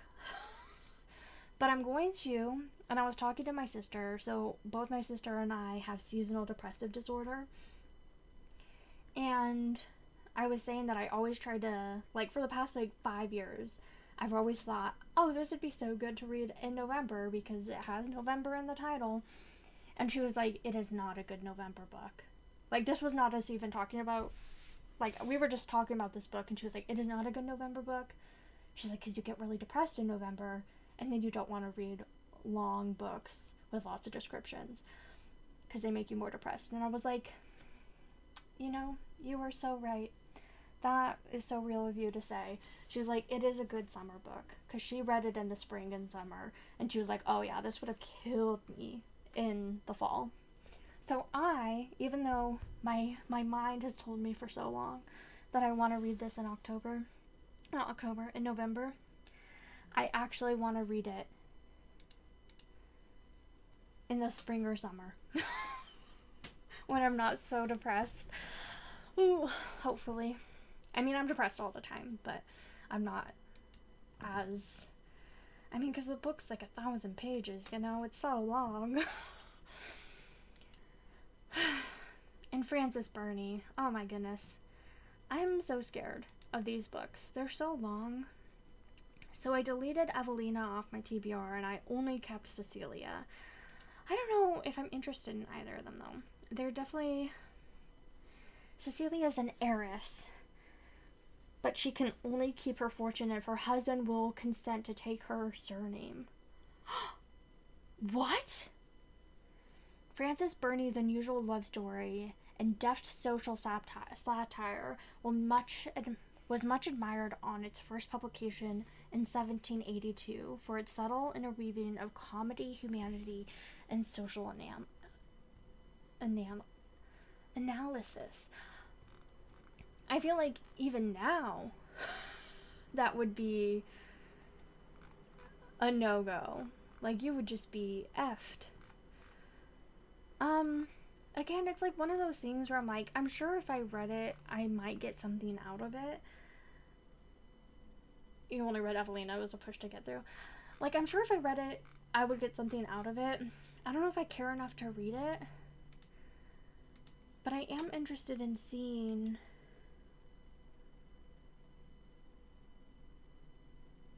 okay, yeah, so this was recommended. The book, Jane Austen's Bookshelf. This is a book I've been seeing around recently, probably just because it came out this year. Jane Austen's Bookshelf, and it says, every character in Northanger Abbey who isn't a bore sings the praises of Anne Radcliffe. The play that causes a stir in Mansfield Park is a real one by the playwright Elizabeth Inchbald. In fact, the phrase Pride and Prejudice came from Frances Burney's second novel, Cecilia. The women that populated Jane Austen's bookshelf profoundly influenced her work. Austen looked up to them, passionately discussed their books with her friends, and used an appreciation of their books as a litmus test for whether someone had good taste. So I think maybe after I read, so Frances Burney, Anne Radcliffe, all these authors, I think maybe after I think I could read this book, and then maybe after I read this, maybe I would have a newfound love and invigoration to read Cecilia. But I don't think I actually want to read it. I think it's just one of those books I'm like, I feel like I should read it. But I'm gonna add Jane Austen's bookshelf to my TBR because I've been meaning to for a while. I just never looked it up on Goodreads to do so. And I'm gonna delete Cecilia because it's not one I'm actually excited to read. But this is the same thing. There's a book called like Monstrous Women or something like that. Or Monster Women. Monster, She Wrote. That's what it's called, by Lisa Kroger. And this is talking about women writers of horror. The women who pioneered horror and speculative fiction. And it makes me want to read all of these people. Because it's just so interesting, even though... And especially, like, as I'm getting more and more into horror, then I'm like, yes, I definitely want to, but... it's like, once you, like, know more, then you want to read more. So maybe eventually... And this has inspired me to pick up specific books, but... Oh, yeah, so this book made me want to read something from every author mentioned. I wanted more information about their lives.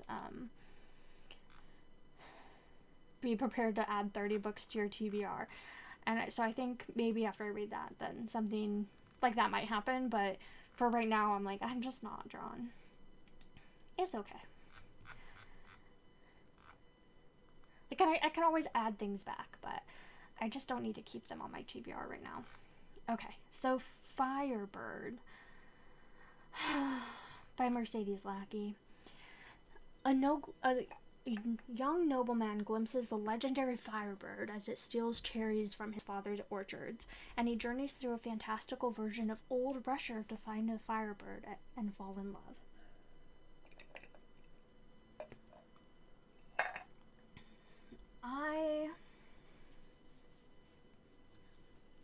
I don't think I've read any Firebird fairy tale retellings, but I want to.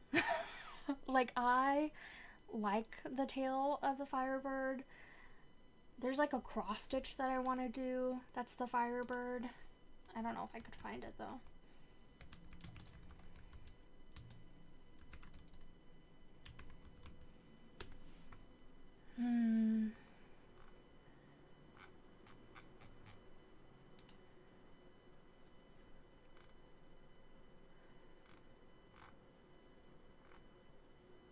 I have it on my phone. I could always look it up, but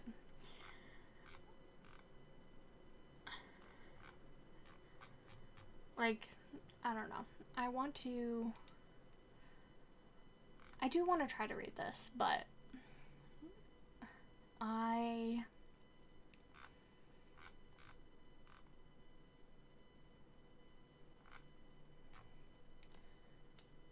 also this collection of books, I want to read all of this collection. If this is a collection that I'm thinking of.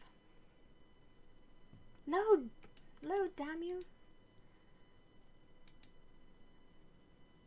No, this is not the collection I'm thinking of. There was like a collection of books from a bunch of different authors.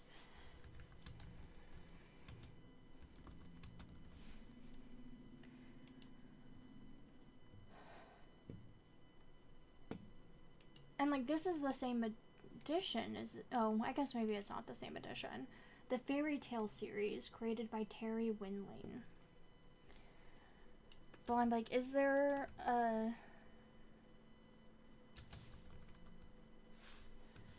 list of the books in the series? Because I thought the Firebird was one of those, but maybe it's not. Oh no. So Briar Rose, I did not even realize was one of those. I have read that. It's like not what I was expecting. Tam Lin, Snow White and Rose Red, Jack the Giant Killer, by Charles DeLint. Very interesting. The Nightingale, White as Snow, by Tanith Lee. Stephen Brust wrote one. The Sun, the Moon, and the Stars, by Stephen Brust. What the hell? No fucking way. I had no idea.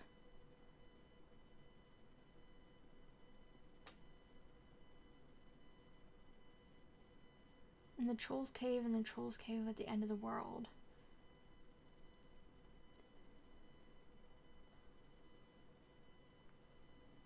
Okay, well, I definitely want to read that, but Stephen Brust wrote that, like, Dragon series. I did really enjoy the first book, that I didn't continue with the series, Tale as Old as Time. It was a really long Dragon series. And it's like, it started being published in 83. And the most recent book came out last year. No, this is a different series. Yeah, this is the same series. Like, it's a very long series and long-standing series. So that was just a shock to see.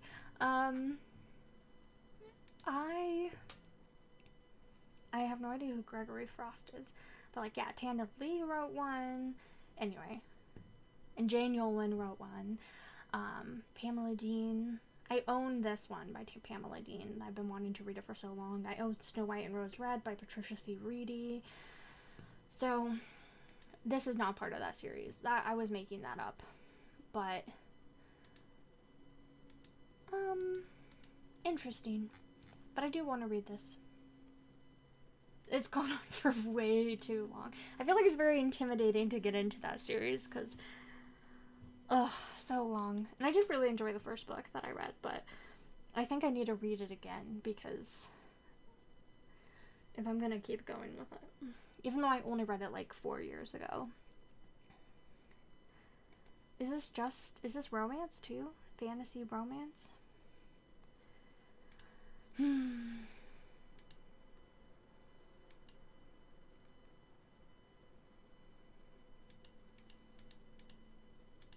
Okay. This one is intimidating.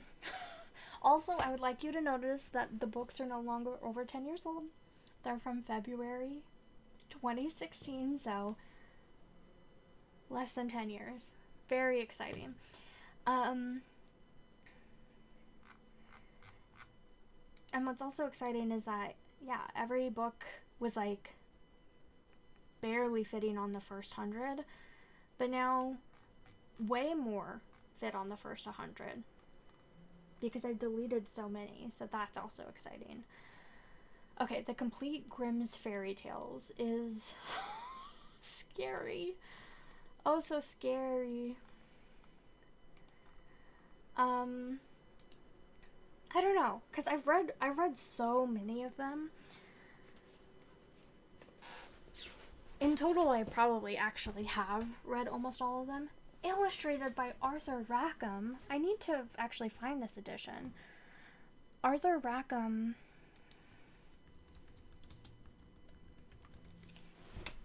is one of my favorite illustrators. This is Arthur Rackham. There's a version of Alice in Wonderland done by him that's so pretty. But I love his illustrations. They're weird. It almost gives the vibes of like the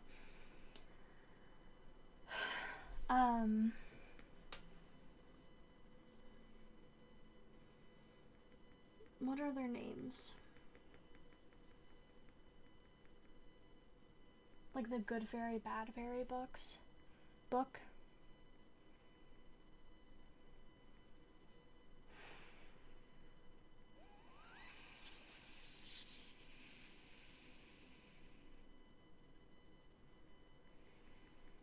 feel like their name starts with a B. I can't remember it. They like helped work on stuff like the Dark Crystal and things like that. Anyway, that's kind of the vibe of those. Snow White and Rose Red, so fun. Look at him, the jerk. But I love his illustration style. I think they're so beautiful. Oh, this poor girl. Ugh, so beautiful. Look at that tree, that naughty tree. Ugh, gorgeous. What is that book called? Good Fairies, Bad Fairies book?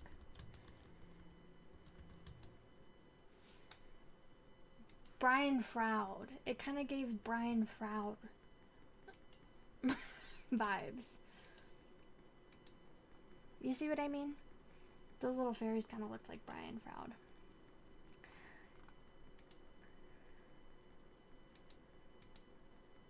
Anyway.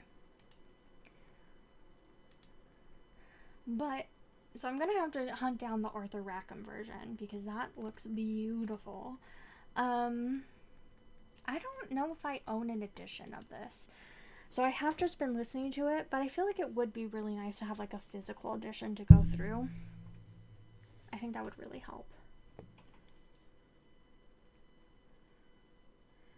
And I've read so many. The Goose Girl, look. But I'm so scared to read the whole thing start to finish. So maybe I should try to do it over a couple months. But then even when I try to do that, then I always lose steam. I always peter out. Classics, fantasy, horror. Should I put it in horror? Is that too far?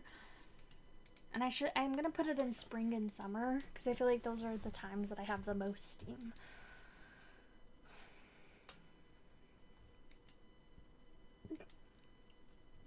Arrows, that's a queen. Okay, so Mercedes Lackey is an author that I feel quite tumultuous about. Because I've been very volatile with my ratings for her. Also, she's far too prolific. Like, to the point where no. I hope this is an accident, that this expected publication for this book is 2033. That has to be an accident. But, oh, bye, Vandal Grimm. Thank you so much. Good night.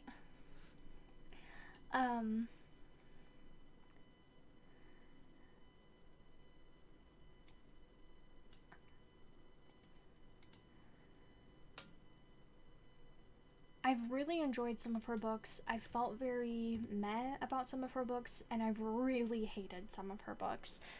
So I wonder if it's worth just like calling quits on some of her stuff. Like, I really still do want to read The Firebird, but then after that, like, I really hated Fire Rose. I DNF'd that. I DNF'd The Fairy Godmother. I liked Phoenix and Ashes. I liked The Gates of Sleep, and I did really like The Serpent Shadow. So I'm like, if I've tried to read 5 of your books, 5 of your books, 2 were major misses, 1 was okay, or 2 were okay, like, good.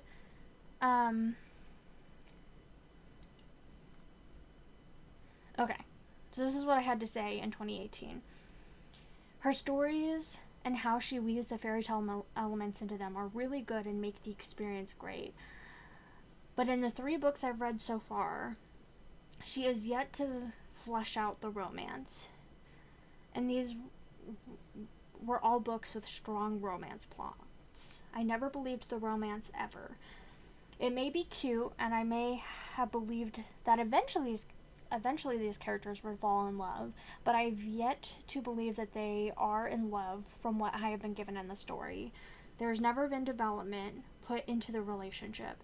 So even though the characters and the story may be excellent, and the romance always brings down my overall enjoyment of it. Since such a huge part of the story feels completely unbelievable, it's something that could never really win my love. But they're still really fun and good.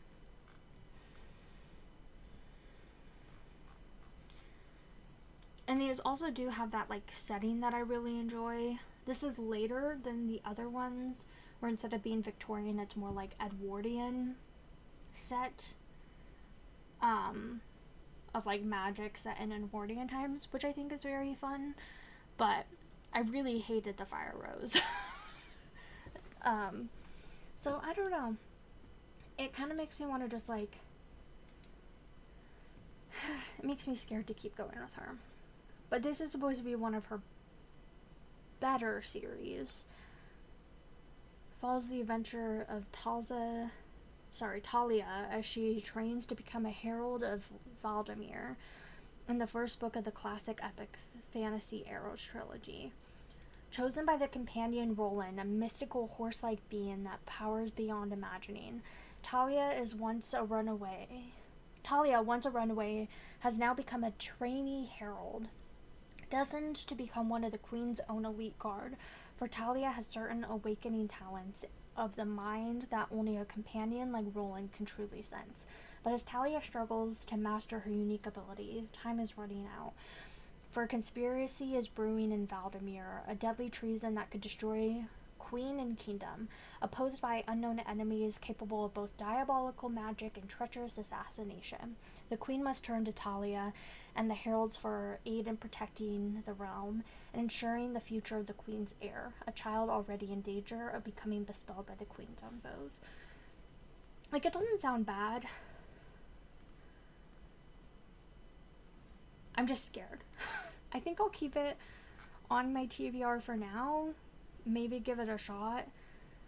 And then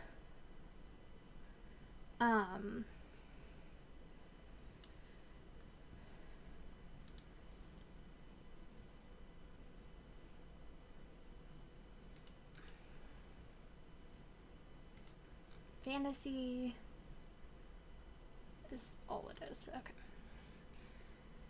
And then if I try it and I don't like it, then I'll just maybe call it quits for most of her stuff, except for that one Firebird book that I still really want to try. I'm scared about the Elemental Master series. So that's her fairy tale retelling series that are all like set in the same world. They're alternative history. This one's Regency England, so it's a little bit older than some of the other ones that I've read. And I read 4 of them, and then I ended up deleting this one off my TBR because I just felt so like kind of over the world after this one that I really hated. And I just felt very burnt out, and it just felt like it's like for a lot of these it's like she was just putting romance in there. They were a necessary part of the story, but then they like had no development. Ugh. A cozy cottagecore Regency fantasy perfect for fans of Bridgerton. What the hell? That sounds so cute. So I don't know if I should try this series again as well, or if I should just skip the ones that I'm not interested in and just read the ones that sound really good.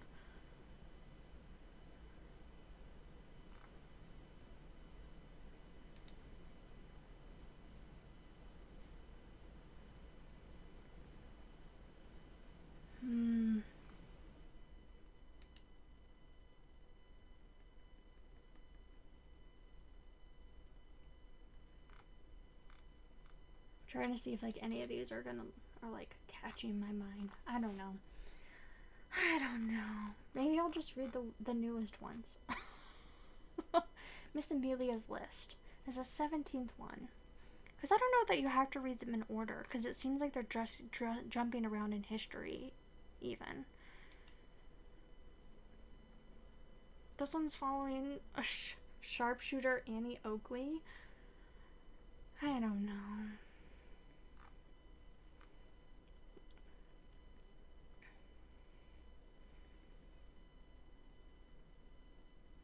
I wonder if they're not fairy tale retellings anymore. Like, some of them used to be, but maybe some of them aren't anymore. And this one's Sherlock Holmes. And this one looks like it's the Seven Brothers. I wonder if it is. Yeah, this one is the Wild Swans. Okay. I don't know. Okay. Jane and Prudence by Barbara Pym. So, I'm trying to think if I've read anything by this author, or if I've only thought about reading books by this author. You know? Sometimes it's hard. Yeah, I don't think I have, but I've had some of them on my TBR for a long time, and I believe my edition of Jane and Prudence that I own, I bought at a either at a used bookstore or at like the Boston Library book sale when I was with Steve Donahue. So I've had it sitting on my shelf for a long time. And he really liked it and recommended it to me. If Jane Cleveland and Prudence Bates seem an unlikely pair to be walking together at an Oxford reunion, neither of them is aware of it. They couldn't be more different. Jane is a rather incompetent vicar's wife, always looks as if she's about to feed the chickens, while Prudence is a pristine hothouse flower, has the most unsuitable affairs. With the move to a rural parish, Jane is determined to find her friend the perfect man. She learns, though, that matchmaking has its many pitfalls as housewifery. You've had Pym on your TBR for a while, but never read any of hers yet.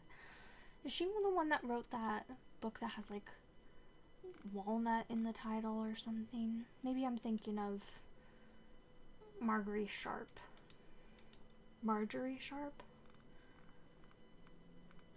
I kind of get them mixed up, even though they're very different authors. Yeah, that's not her. The Sweet Dove Died.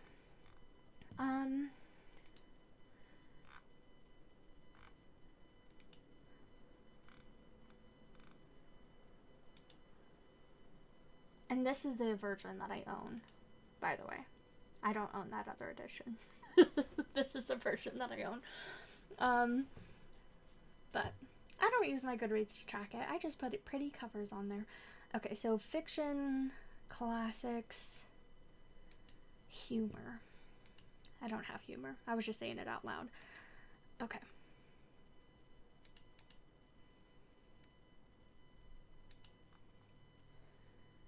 Interesting. Okay, yeah. I definitely want to give it a try.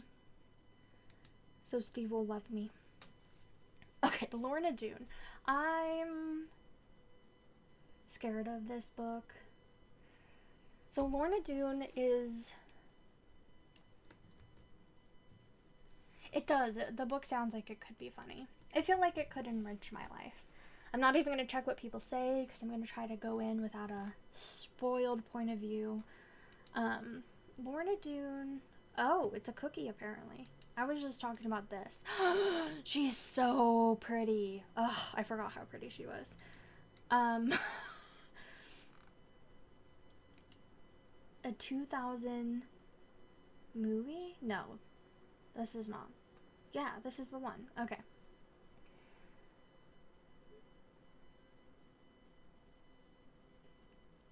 Feeding the chickens description. Yeah. I mean, that's kind of how I want to look. Like, I could always be feeding the chickens. So I've seen this, so I do kind of know the story of Lorna Doone, although it's been so long since I've seen it.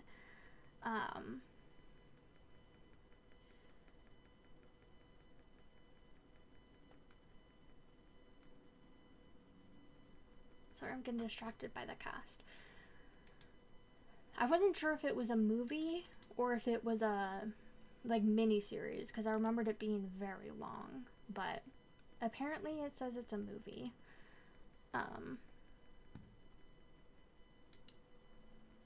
And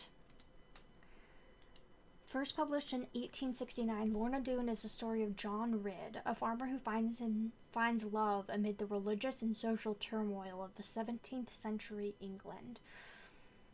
He is just a boy when his father is slain by the Doones, a lawless clan inhabiting wild Exmoor on the border of Somerset and Devon.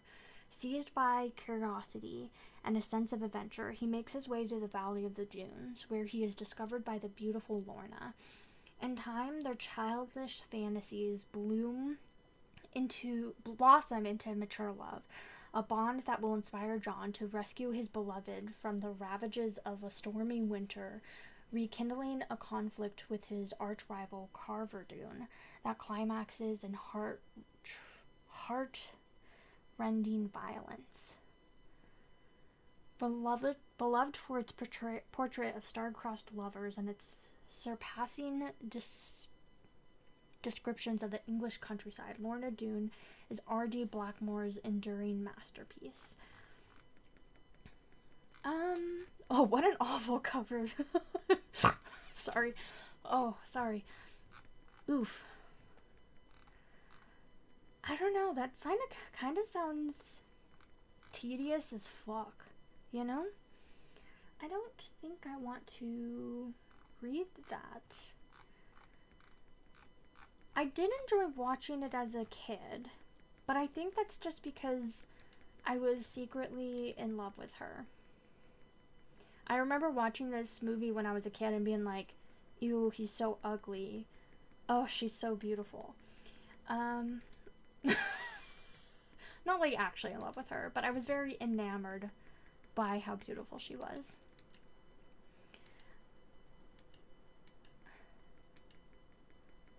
When I was watching this when I was like 10, 11, 12. And he's not actually that ugly. I was just like, oh, she's so beautiful.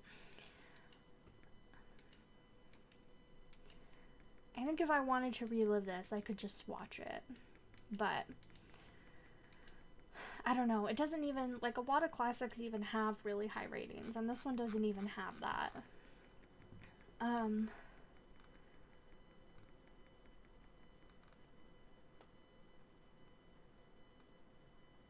Talking in chronological circles. Oh, but 3 months before this other thing happened. I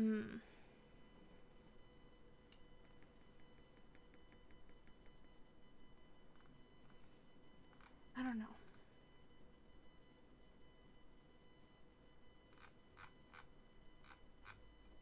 I feel like if I did try to read it, I would DNF it. I'm just gonna let it go.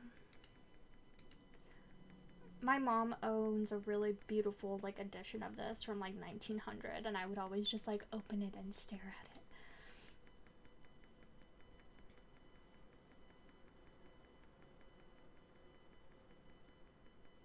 You would watch it over reading it. You read it, and it wasn't worth the time investment for you. Okay, see, this is the input I need. Like, is it worth it? And I don't even think I would watch it now, though, either, because I don't watch stuff on my own. I don't like watching movies alone. I just don't find it very fulfilling. I like to watch movies, for me, are like a communal experience. Like, I want to watch a movie with someone else. Like, I want someone else to be there. At least one person, if not multiple. So I only watch stuff with Chris, or sometimes other people, and I don't think Chris would want to watch this because he's kind of a snob. He's a movie snob. I don't think he would get fulfillment out of it, so I don't think so. Okay, Black Heart and Ivory Bones. I definitely want to read this, and I want to read it soonish, because I'm just very much in a short story mood. Like, so much in a short story mood. I just finished like the collected fictions of Jorge Luis Borges, which I loved, and I just want to read all the other short stories. I want to read, so there's a ton of these fairy tale anthologies that were collected by Ellen Datlow, I don't know how to say that, and Terry Windling, and this is like the one that I actually have like on my TBR because I own it on Audible. I've owned it on Audible for like 10 years or something, so I definitely really want to read that, and then maybe I'll add one of these other ones to my list, and I own it physically as well, so this is definitely top of list to read very soon because I want to read the short stories. This does say horror, and I think I'll add that to horror because I think some of these are quite gruesome because they're all fairy tale retellings, and you know that means they're going to be fucked up.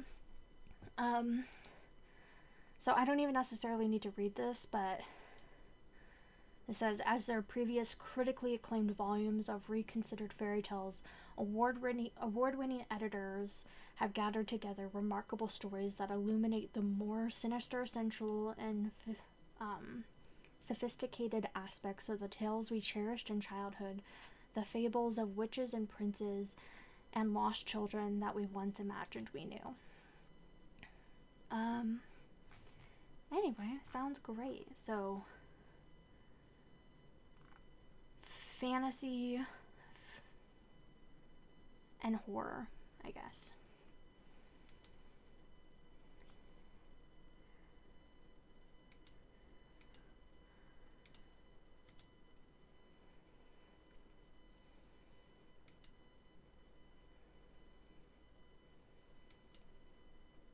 Okay, heroics for beginners. I'm just very emotionally attached to this cover for some reason. I don't know why. I just really like this cover. And it makes me really want to read it, even though I don't know if I've actually ever read the synopsis of this book. I just like the cover. Fortress of Doom. Like, ugh. That sounds fun. Slay dragons, rescue damsels, and defeat evil in 6 easy steps, or your money back. Heroics for beginners. Like, that's funny. Prince Kevin Timberland must retrieve ancient artifact Model 7 from the clutches of the evil Lord Voltimir. He who must not be named. Oh, God. Voltimeter. He who must not be named.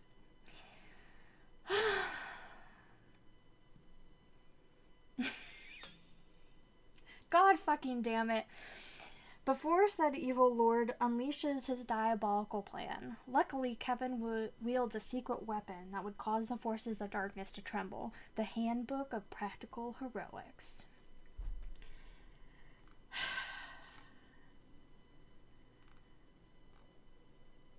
Oh no, what an awful cover. Oh no. What an awful cover. What the fuck is this cover? Well, see, if this was the cover on the book, I never would have touched this book with a 50-foot pole. Oh no. Oh no. Oh God. Oh. Okay.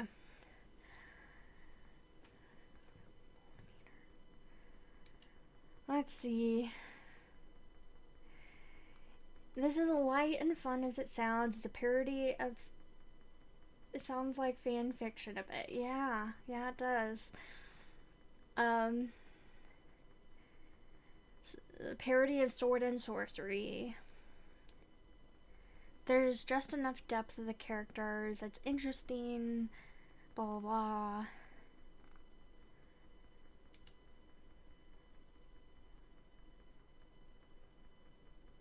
But for every 2 laughs, you'll groan.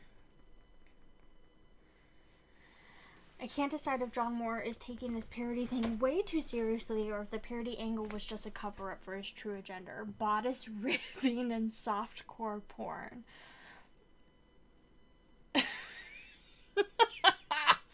These scenes never get explicit, but I can understand why why but I can understand why they're in there in the first place. This stuff happens in some fantasy, but there are far too many of them and they last much too long.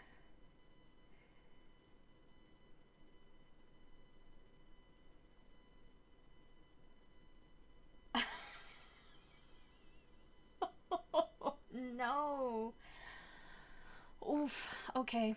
Um I think I'll just delete this one. I do like that cover. I don't know why I'm so attached to this cover for some reason, but I just don't think this will be worth my time.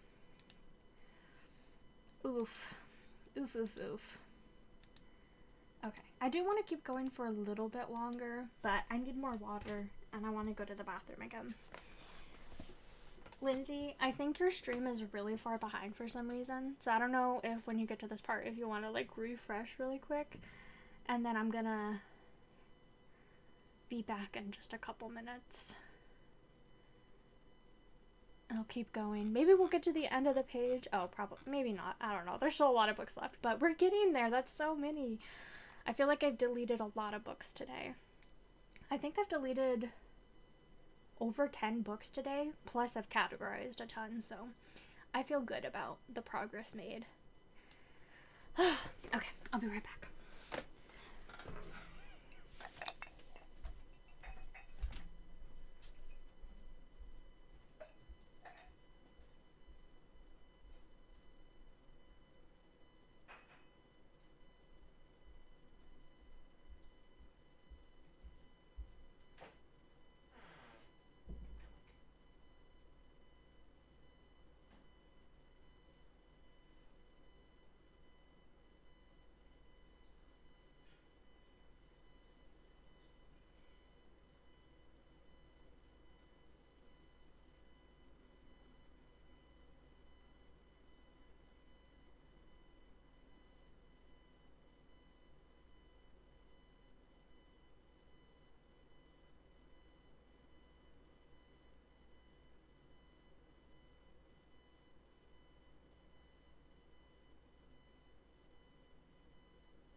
Oh, all right. Bye, Lindsay. Thank you so much for hanging out with me. I appreciate it.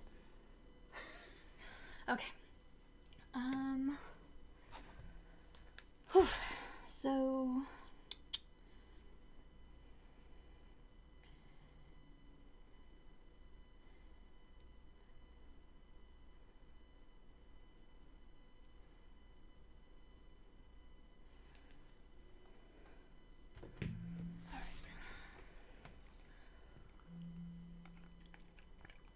and this is what I'm saying.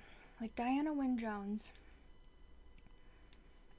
My favorite book, Howl's Moving Castle, that I read every year is by Diana Wynne Jones. Yeah, I have not read most of her books.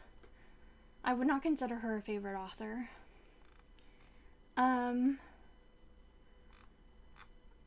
I've read it. I mean, this is not tracking all my reads technically because I probably read it a few times before that. But also, I feel like I must have read it between these two and it just didn't update for some reason. So, but at least 2, 4, 6, 8, 10 times on Goodreads. Also, Goodreads deleted all of my reads for this, so I don't know how many times I've read it on here, but probably around 8 as well.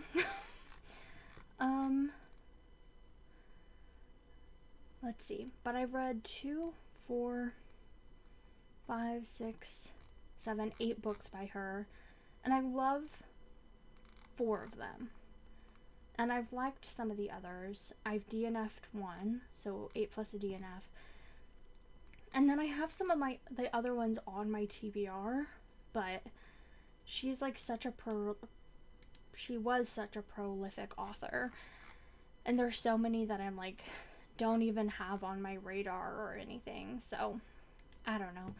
Like, would not consider her a favorite author, even though I've enjoyed some of her things very deeply.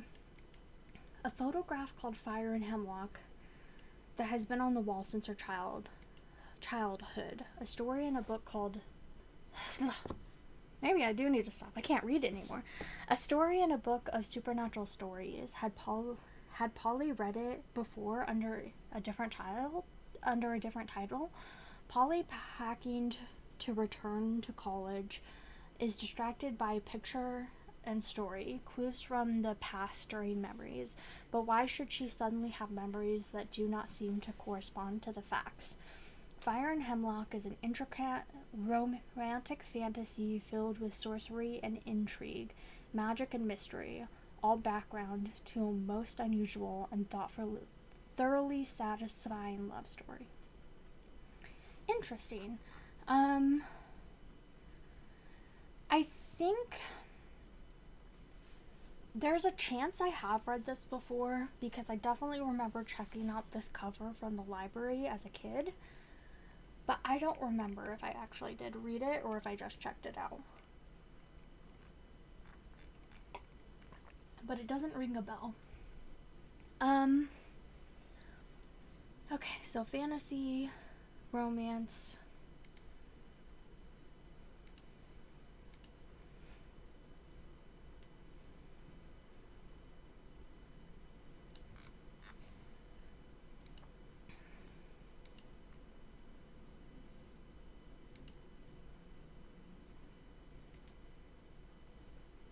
I don't know what this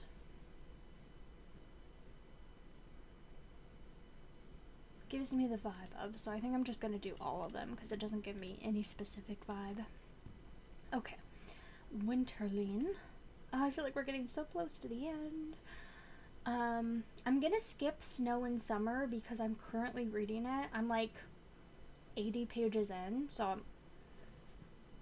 excuse me, I'm almost a third of the way in. It's the one I'm physically reading, the YA I was talking about. It's a Snow White retelling, but it's set in the Appalachian Mountains, or in Appalachia. I don't know how to say that. And it really doesn't have high ratings, which is interesting. Anyway, so I'm gonna skip that one because I'm already reading it, so there's no need for it to get categorized in any sort of way. Winterline. So this, I do physically own this. I know I do. And I have no freaking idea what it's about. I do not remember. We live here, my girl, because it is close to the way, and echoes of its magic are felt in our world. The way is a path leading to another place where the people are governed by different rules. Magic runs through them and their land. With her boundless curiosity and wild spirit, Fur has always felt that she doesn't belong. Not when the forest is calling to her, when the rush of the wind through branches feels more real than school or the quiet farms near her house. Then she saves an injured creature. He looks like a boy, but he's really something else. He knows who Faye truly is and invites her. No, sorry, he knows who Fur truly is and invites her through the way, a passage to a strange and dangerous land. Fur feels an instant attachment to this realm, where magic is real and oaths forge bonds stronger than iron. But a powerful huntress named the Moor rules here, and Fur can sense that the land is perilously out of balance. Fur must unlock the secrets about the parent she never knew, and claim her true place before the world on both sides of the way descend into endless winter. It does sound interesting. The ratings are pretty high.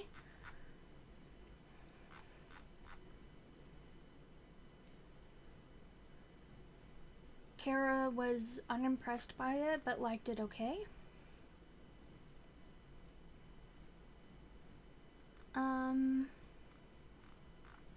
I have no friends who really loved it.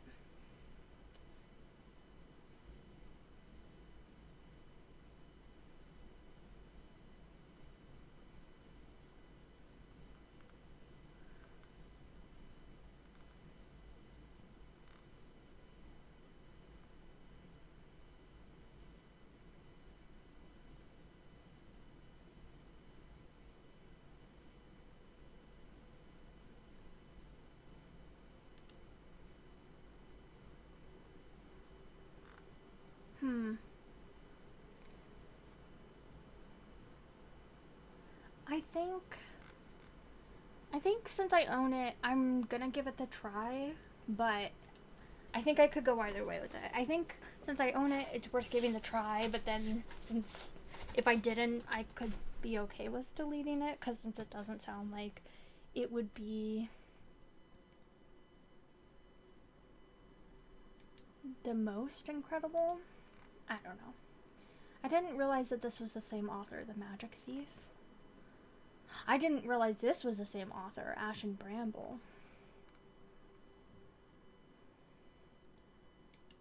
And they've written a Spirit Animals book. I was just like, wondered if they'd written anything recently, but not so recently. In 2022 was the most recent publication.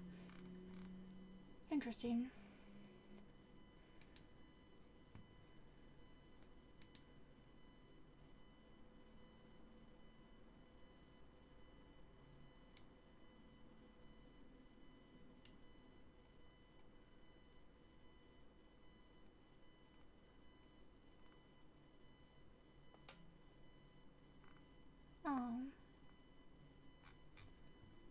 Okay.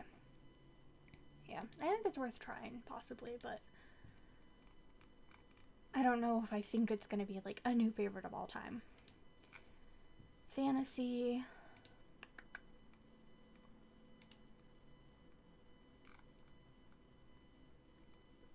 I'm gonna put it in winter, even though I mean, I have to, right?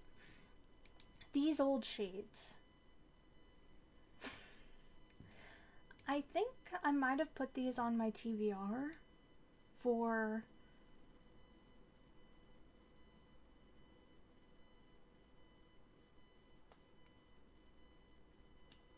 something.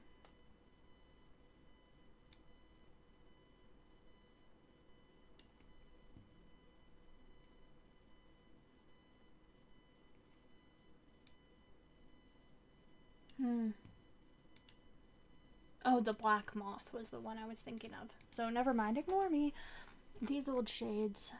I own this cover, which is why I chose it, but that one is so blurry. I wonder if I could switch to a different edition. Oh yeah, this is less blurry. Okay. Justin Alastair, Duke of Avon, is called Satanus. By an enemy and friend alike in the aristocratic circles of London and Louis XV, he has a reputation as a debauched rake. Late one evening, the Duke stumbles across Leon, a red-headed urchin fleeing a certain beating at his brother's hands. On a whim, Avon buys the boy and makes him his page.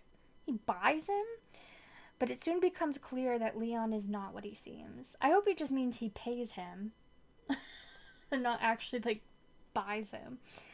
When the grubby Leon turns out to be the enchanting Leonie, ooh, the Duke is not prepared for the breathtaking transformation or this tender emotion she awakens in him.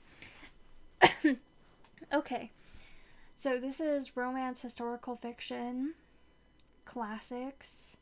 This is from 26, 100 years ago. I would say that's old enough.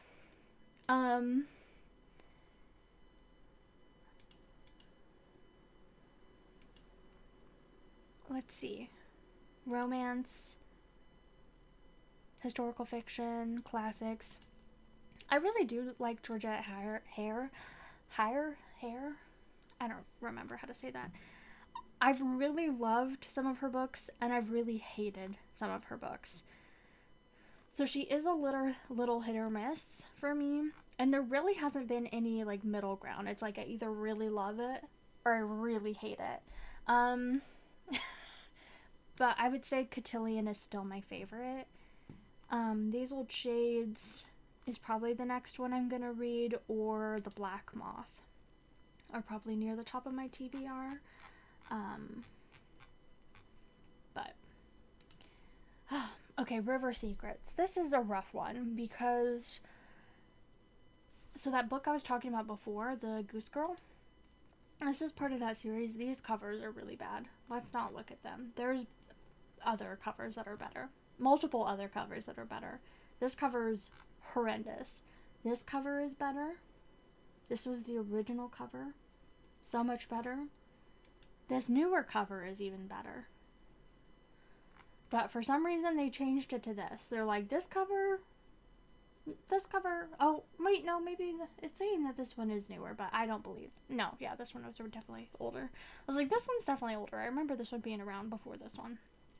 But, yeah, so this was the first Goose Girl I ever read. Very imaginative to call your Goose Girl retelling The Goose Girl.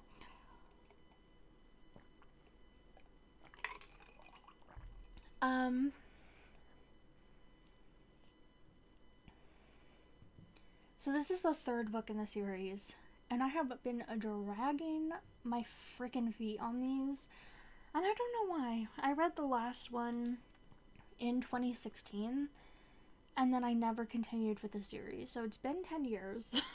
Well, 9 years. Oof. So I just need to do it, because I really liked them. End Up Burning was the second book. River Secrets, and then Forestborn. So, I'm halfway through the series. I just need to keep going. Fantasy. So, I'm going to add it there, but I really do need to try to keep going with the series.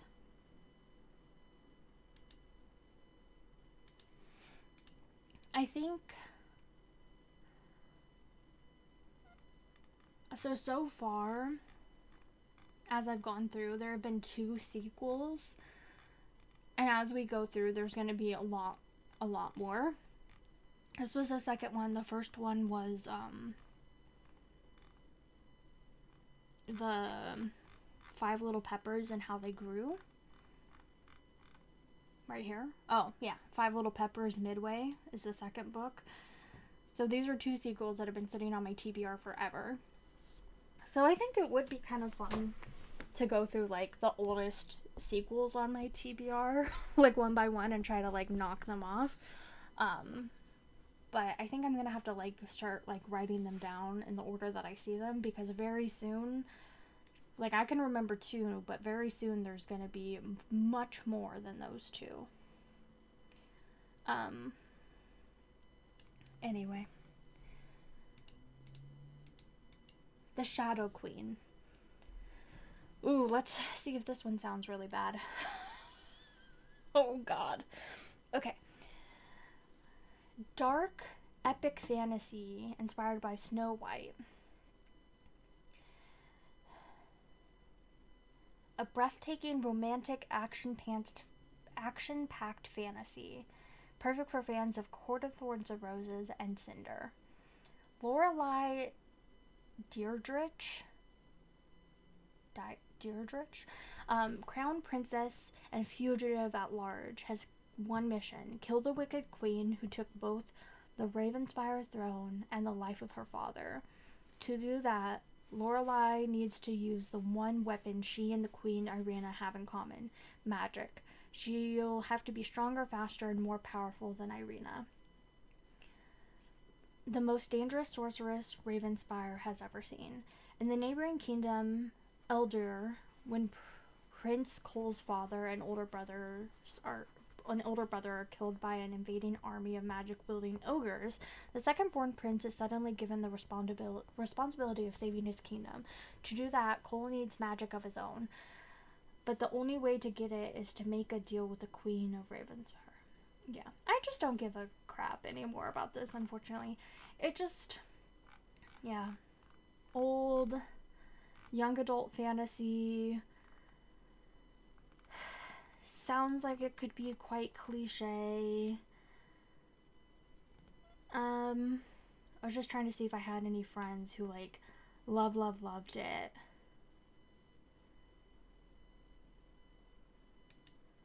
Sylvia only gave it 1 star. I don't know. I just feel like there's other things I'd rather read. And comparing it to A Court of Thorns and Roses is definitely not the way to sell me on it.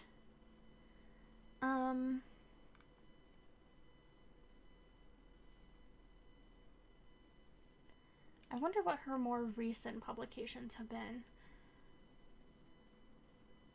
Part of an anthology, part of another anthology.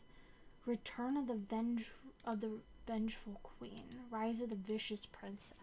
Okay, so she's still writing young adult, because I feel like so many young adult authors have turned to writing adult at this point, and please load.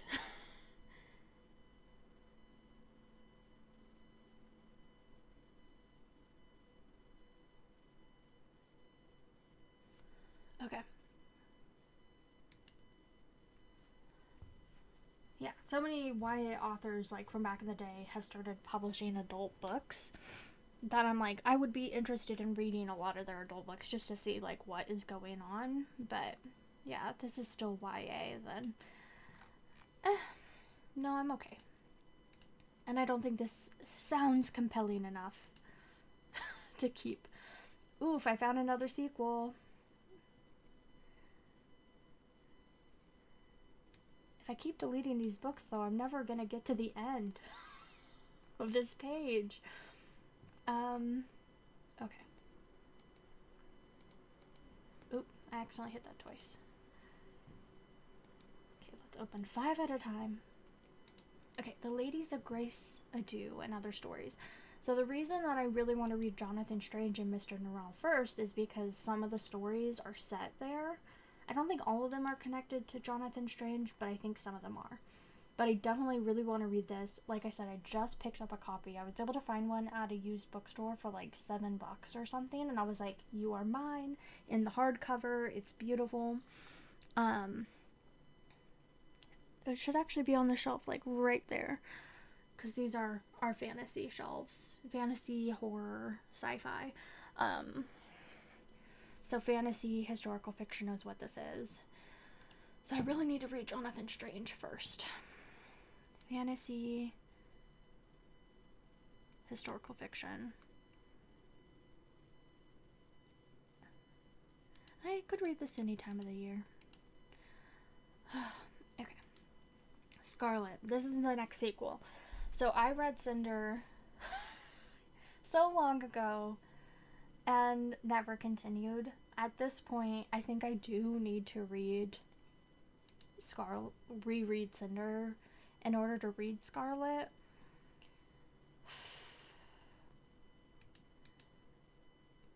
And it's like, I didn't love Cinder. I gave it 3 stars. But also when I read it, I was not really into sci-fi, so maybe I would enjoy it more at this point. I don't know if that's true. I'm just speculating. But it says I read it in 2018. So it's been a heckin' while since I've read it.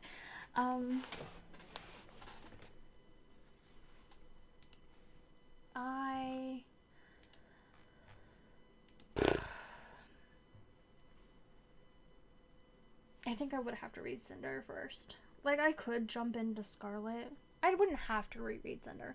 I would want to reread Cinder before reading Scarlet. I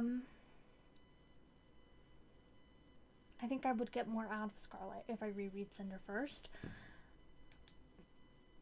But I don't know.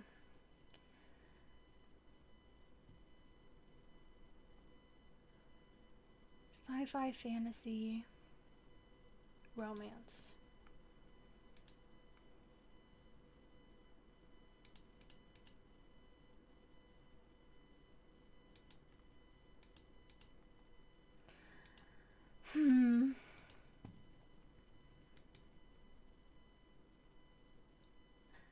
I think if I put these books into their own shelf, then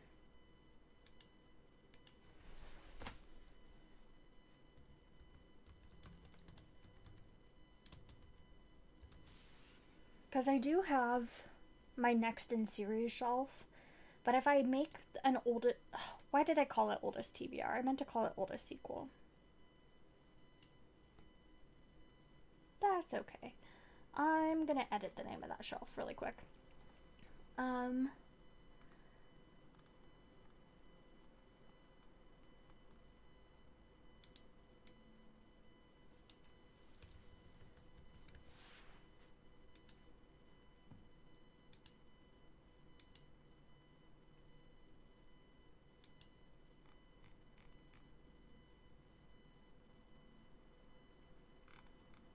Okay.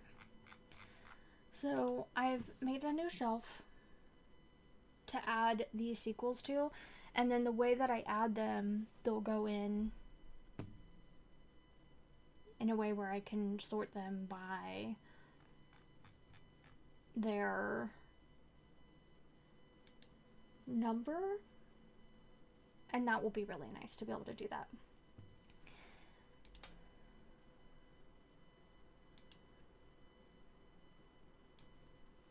Okay, Five Little Peppers Midway is the first one that I'm going to add to that shelf. Oldest sequel. The next one was River Secrets. And now Scarlet.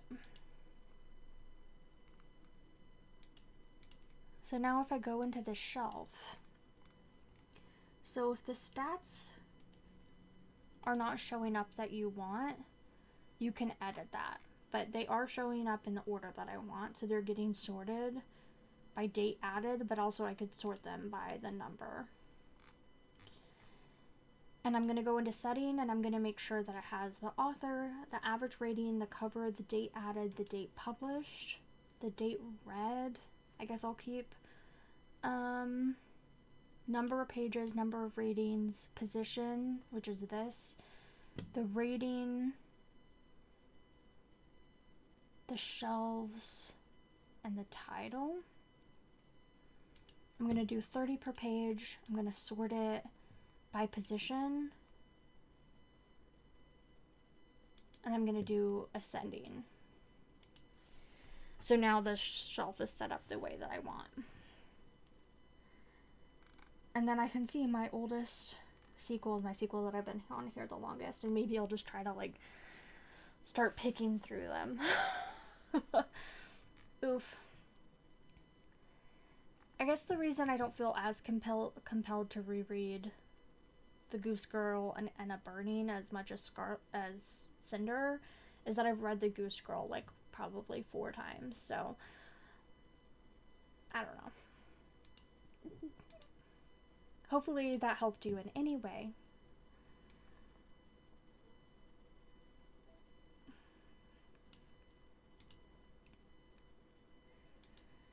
Fairly True Tales series. Okay, so this has been on my TBR for so long. Oh, I mean, all of them have, obviously, but mentally, this is rough. Okay. In a magic kingdom where your name is your destiny, 12-year-old Rump is the butt of everyone's joke. Oh no, that's so sad. But when he finds an old spinning wheel, his luck seems to change. Rump discovers he has a gift for spinning straw into gold. His best friend, Red Riding Hood, warns him that magic is dangerous, and she's right. With each thread he spins, he weaves himself deeper into a curse. To break the spell, Rump must go on a perilous quest, fighting off pixies, trolls, poison apples, and a wickedly foolish queen. The odds are against him, but with courage and friendship and a cheeky sense of humor, he might just triumph in the end. Okay.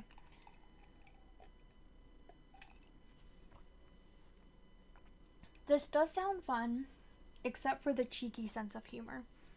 I'm worried that the humor in this will not be to my taste, and that will make me DNF this book. But if I can vibe with the humor, I think I could really enjoy this book. The story sounds fun. But the fact that his name is Rump, he's the butt of everyone's joke, and a cheeky sense of humor, I'm just like, oh god, no. I don't know that that will be my vibe, but that also makes sense why this is the alternate cover that came out, where his like pants are falling down. I don't know, also I find that especially funny for like children. Like, I don't know that I find thinking about children's butts particularly funny. I can understand why other children would find thinking about other children's butts funny, but I do not. Ooh.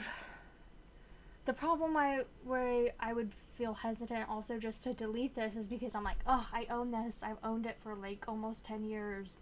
This is physically on my shelf. I think I got it from the book outlet. I'm like, I at least want to try it, but I don't think this will quite be my sense of humor, unfortunately. But I'll try it. Maybe the humor isn't as bad as the blurb is making it out to be. Fantasy. And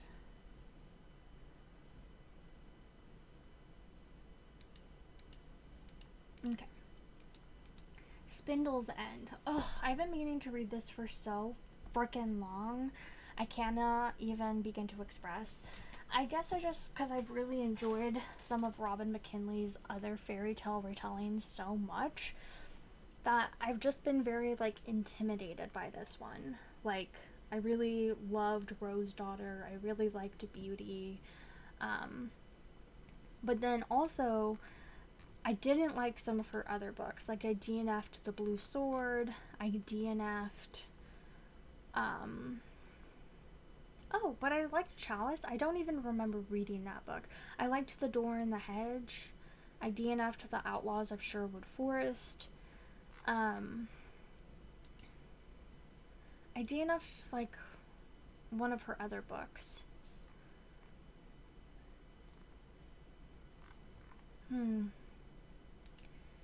So I think there's, like, I was so hyped to read it, and then I felt like I got slapped down. And not in the Grain and Other Stories, I gave 3 stars. I really liked some of the stories in here, and I really didn't like some of the other stories in here. This is The Door in the Hedge is also a short story collection. I feel like, is it Sunshine? Is the one that I tried to read and I stopped? It might be. Oh no, Shadows. Shadows I DNF'd as well. Although maybe I could try again at some point. And I don't know. So I feel like she's been really big wins and then also some big misses.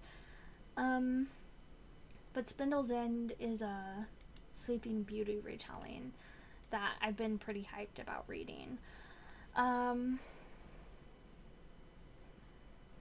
I'm just gonna put it on there, categorize it, and I'm definitely gonna give it a try. And I was able to find this one secondhand at some point, so I do own a copy of this one.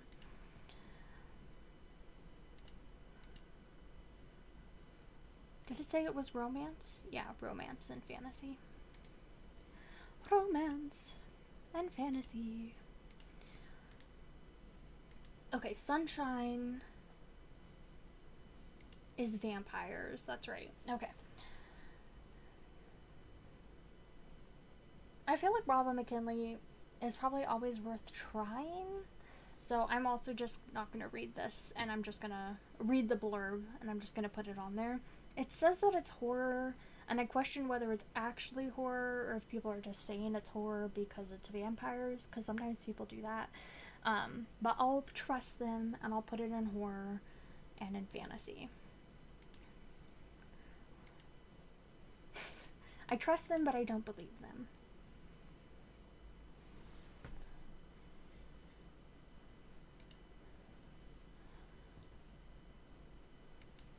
Okay.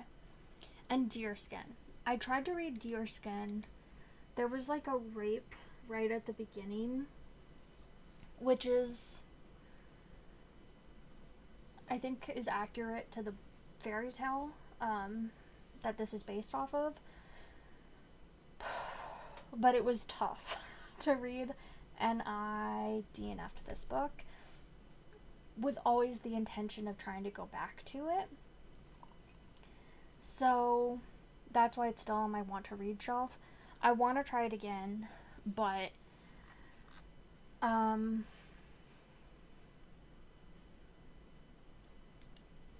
yeah, that was kind of my thoughts, was always to try picking it up again, but I was very much not in a headspace where I could read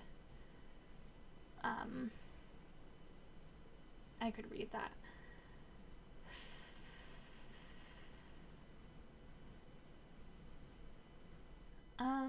Okay. I'm gonna Deerskin. I'm pretty sure this is like Donkey Skin is what this is a retelling of. She's calling it Deerskin here, but I'm pretty sure that's what that is.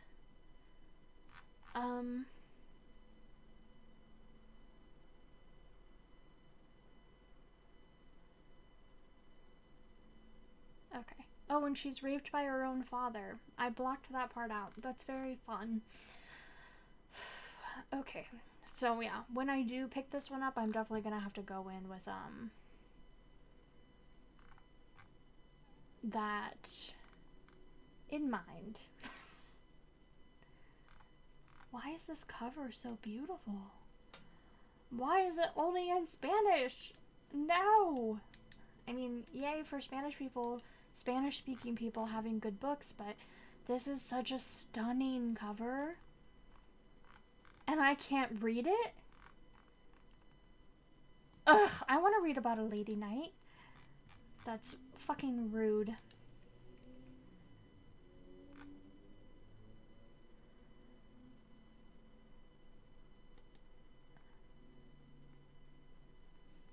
I Am Hexed is the same illustrator. Supernatural political thriller. And an accidentally carnivorous plant? That sounds fun. Okay, I'll add this one to my TBR. You're like, y'all are probably like, this is why your TBR never goes down, is because for every book you look at, you add 5 more. And that's true. But, I mean, how could you see that cover and not want to look at it? I can't believe this is not in English. I mean, I can. The world does not revolve around me, but I really wish it was in English. Simply for the sake of the cover. I'm such a sucker for a beautiful cover. Okay. I'll just go into this one very cautiously now that I know what it's about. Because last time I was jump scared. And I'm gonna try to pick it up in the spring and summer. And it's a romance. Interesting. Romance and fantasy.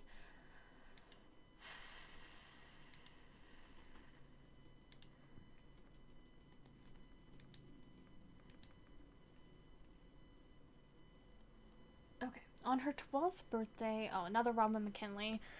I think this is the Robin McKinley I'm probably like least interested in out of her stuff.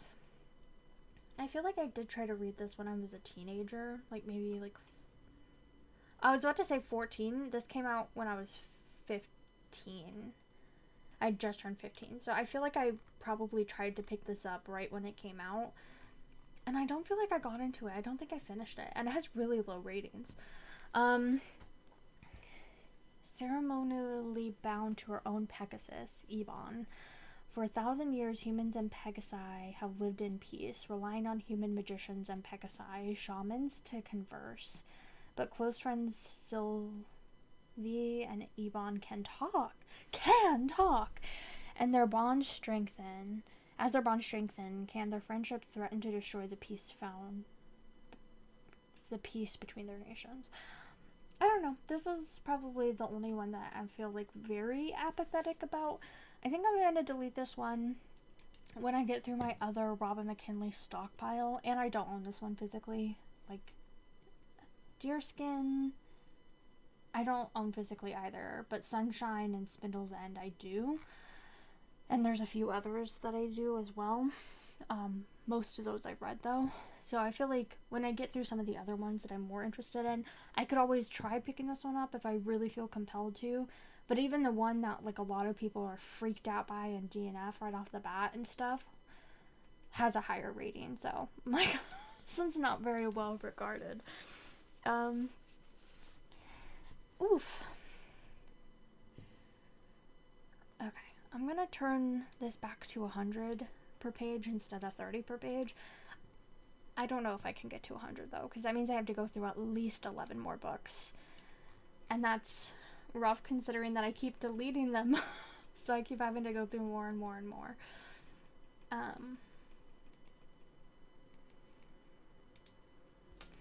Scholar Phelan Klee is researching Bone Plan, which has been studied for the last 500 years, though no one has been able to locate it as a real place. Bone Plain, I don't know why I said that like that. Archaeologist Jonah Klee, Phelan's father, is also hunting through time, piecing together history from forgotten trinkets. His most eager disciple is Princess Beatrice, the king's youngest daughter. When they unearth a disc marked with ancient runes, Beatrice pursues the secret of a lost language that she suddenly notices all around her, hidden in plain sight. 1, that sounds cool. 2, ugh. I already went through it last time, so I won't pull it up. But my favorite illustrator illustrated the cover for this. So, I'm already inclined to read it, and I own a copy of it, so I should try it.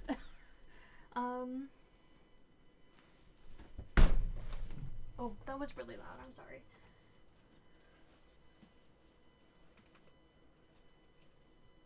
But I own 3 of Patricia A. McKillop's books, with the covers by Kanuki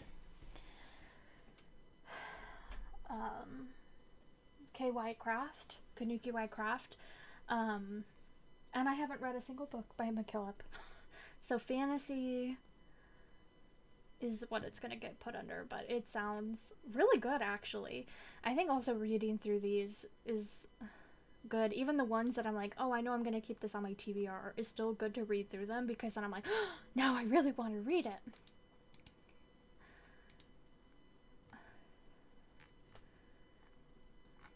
Okay. Dragon Haven. Jake Mendoza. Oh, this is really low ratings. Mendoza lives in the Makepeace Institute of Integrated Dragon Studies in Smoke Hill National Park. Smoke Hill is home to about 200 of the few remaining Draco, I don't know, which is extinct in the wild. Keeping a preserve for dragons is detractors for dragons is detractors say dragons are extremely dangerous and unjustifiably expensive. Is detractors say is detractors? I don't think that's phrased right. That does not make sense to me. Detractors say dragons are extremely dangerous and unjustifiably expensive to keep and should be destroyed. Or it should have like a comma in there or something.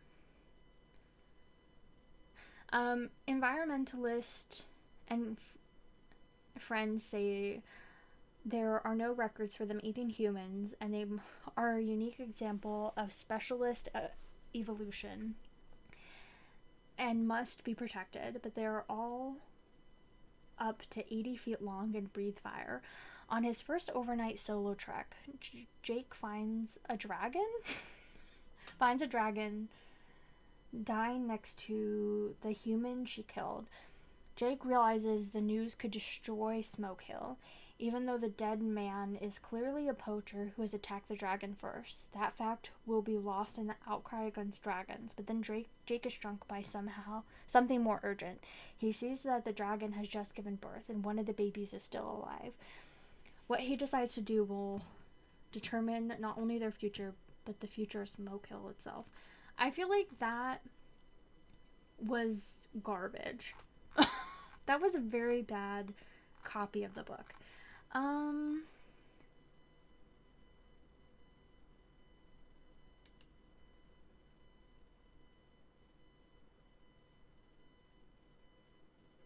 Maybe if I were 14, I'd enjoy reading a whole novel written in a 15-year-old guy's voice. Maybe. As it is, I found the writing style truly painful to read.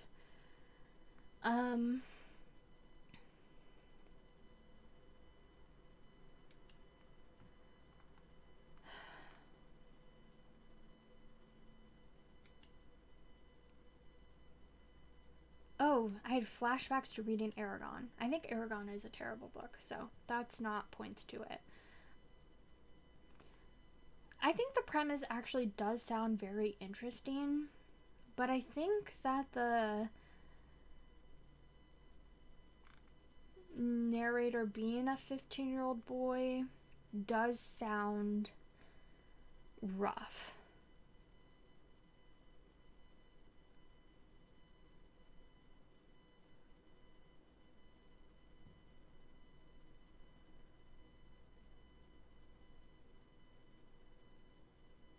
Jake is trying to tell his story in his 20s about something that started happening at 14. So the writing tends to be a little jumpy.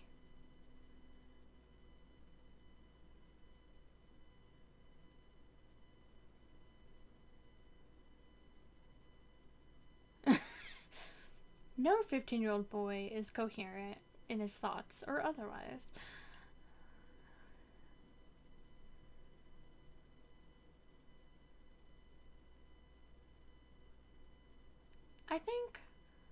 I think I'm gonna try to read it. I think the premise sounds super interesting, and if I'm not vibing with it, I can easily stop. I think the copy sounded awful, but I mean, that concept sounds so fascinating for me. Oh, I closed it. I don't know where to put it. Is it just fantasy? Fantasy science fiction? I just because of all the science bits? I don't know. I guess I'll put it in science fiction. It won't hurt anything to put it in science fiction. Okay, interesting. The Harvester by Gene Stratton Porter. So, one One of my mom's best friends, this was her favorite book. So I've always had this, like, guilt that I need to read this book. That friend passed away in 2015. So this has just been sitting. I added it to my shelf a few months after the fact. But,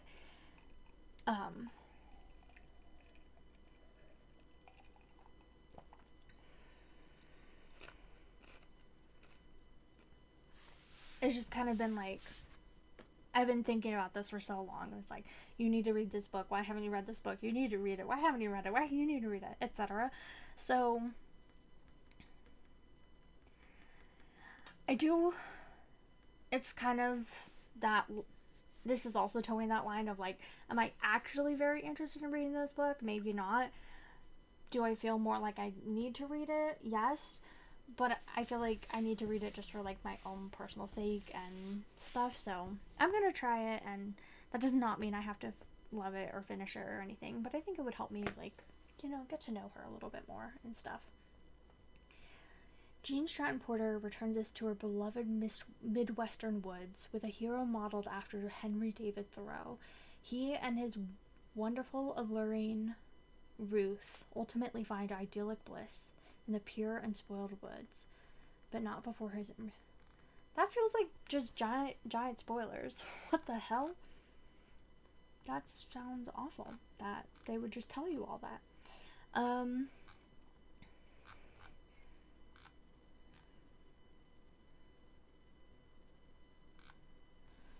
And Jean Stratton Porter is the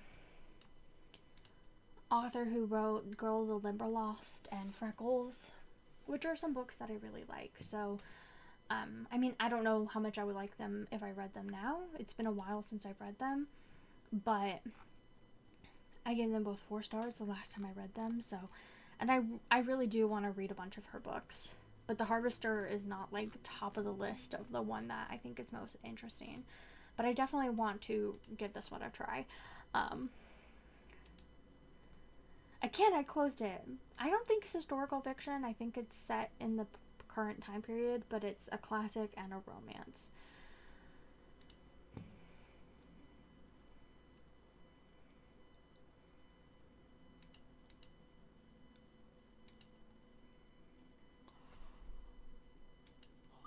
Excuse me. Okay. Firelight by Kristen Callahan. I've been wanting to read this for so long, and I just never have. I think I've even checked it out from the library multiple times.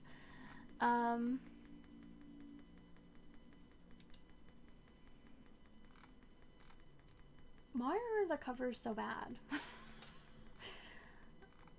I wish I had a better cover. Oof. Because this is new cover edition found here. But this is no better. Like, this is... I don't know. That doesn't make me want to read it anymore. Okay, once the flames are ignited, Miranda Ellis is a woman tormented, plagued since birth by a strange and powerful gift. She has spent her entire life struggling to control her exceptional abilities, yet once innocent but irreversible mistake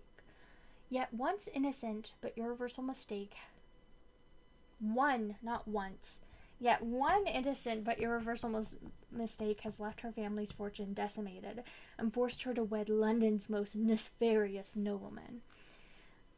They will burn for eternity. Yeah, so it's like a paranormal fantasy romance, historical fiction. I want to give it a try. I don't know if I'll like it, but I think it will be a fun read. I hope it will be a fun read. Fantasy, historical fiction, romance. And I think that's it. Oh, it won a Rita.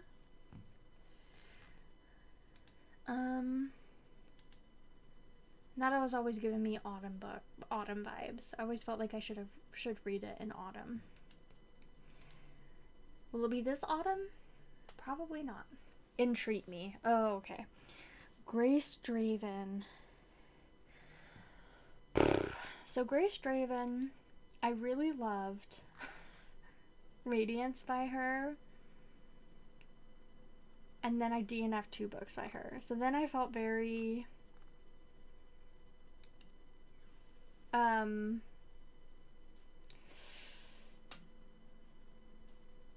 don't know.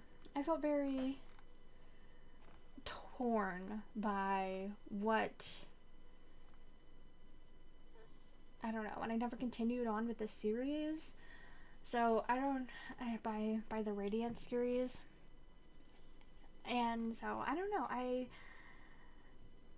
always struggled with like picking up some of her stuff, because then some of the ones that I did pick up I struggled with. But she did finally publish the 3rd book. I feel like the last time I checked it wasn't published. So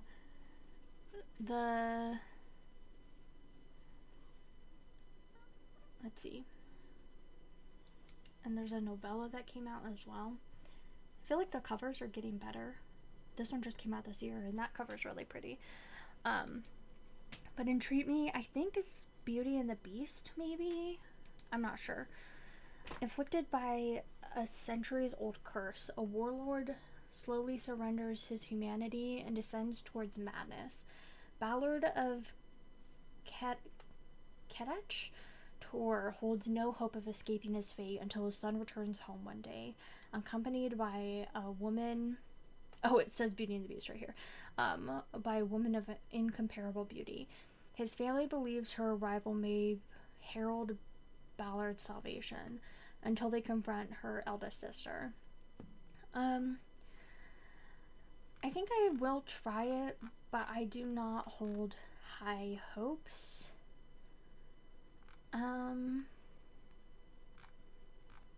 Because I have had some like letdowns by this author that I've DNF'd some of her books.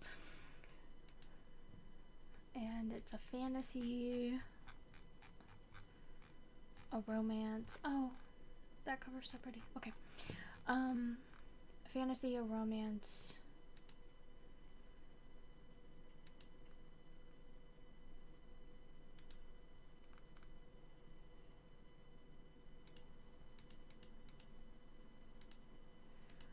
Okay. Yeah, I feel like I'm just gonna try to get through these last 6 books, and then I'll call it good after these ones.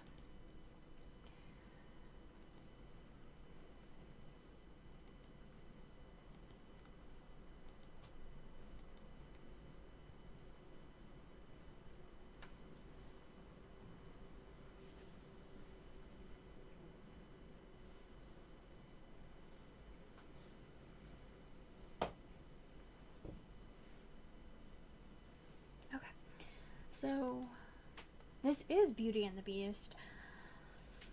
I don't think this will be good. Okay. On the eve of her wedding to the heir... I made good progress on my list. Yeah, I started going through at, like, book, like, 64 or something. So I've gone through, like, 40 books at least, because I've deleted a ton of them. Also, Audrey, I didn't know you were still here. So fun. Thank you. Okay. On the eve of her wedding to the heir of Sadam Manor, the stunningly beautiful Giltha is shocked to learn that her betrothed, a man she barely knew, is dead, and now she must marry the new heir, Thayer Saturn, a battle-hardened knight known as the Red Devil. Oh, this was only from 2007. I was thinking this was, like, from the 90s, and I was afraid there was, like, it was, like, big bodice ripper, which it could still be, but I think an 80s or 90s bodice ripper is not going to be as bad as, like, a 2000s bodice ripper. With a scarred face in battle and a heart broken in love, Thayer has no interest in marriage, but not even the Red Devil can break the promise his foster father made years ago, and soon finds himself married to a woman whose exquisite beauty and sweet innocence intrigues him. But can his new bride look beyond his scars and find a hidden past and undying love locked deep inside him? That gave me the ick. Yikes. Um,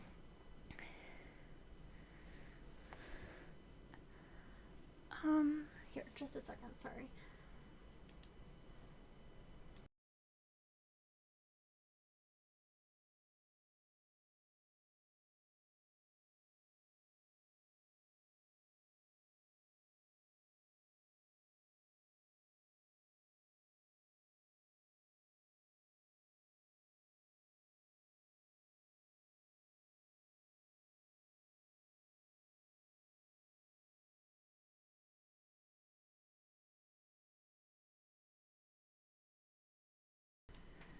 Okay. Also, oh, you've still been here. That's good. Because, yeah, I was like, should I end the stream? And then it said one person was still here, and I was like, I'll keep going. I was like, someone's enjoying something at least, probably, hopefully. I was like, plus, now it says two people are here, so I don't know. Um, I was like, plus people will watch in the replay, and I was like, I had the time to do this. I wanted to get things done. Um, but yeah, I've definitely gone through many books today. Like, I think over 50. And my TBR is dropped by a lot as well. Like, over 10 it's dropped by, and I added several by getting distracted. So yeah. Okay. Anyway, part of that kind of gave me the ick. It's not as old as I thought, so maybe it won't be as bad as it sounds. Oh, but the first couple big reviews have bad ratings.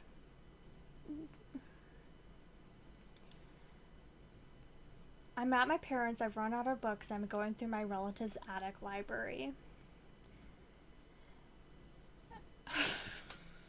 This book is a fairly typical historical romance novel, complete with big misunderstandings, devastating twists, and lack of communication.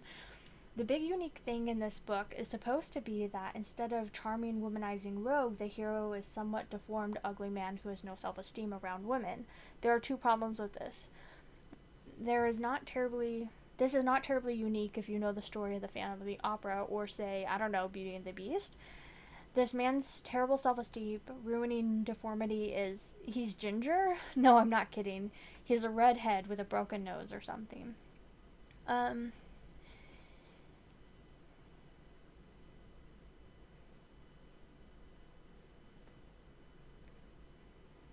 I did notice that the author apparently did little enough research to not know that the King of England was during who the King of England was during 1365.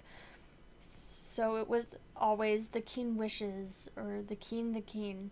It was Edward III for the record. That's kind of funny. Um, um, what I didn't like. Okay, well, I don't really care about your review because you're using bipolar as like a fun little quirk. Um, oh, I just clicked on a spoiler review, so maybe don't read this if you don't want to be spoilered.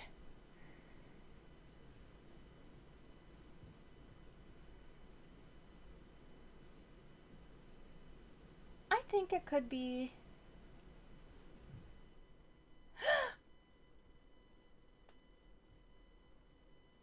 What? Okay, I'm gonna read this. Plug your ears if you care about being spoiled on this 20-year-old book. He spends the whole book waiting for Geetha to cheat on him. Thayer finally finds her almost being raped, and he does nothing.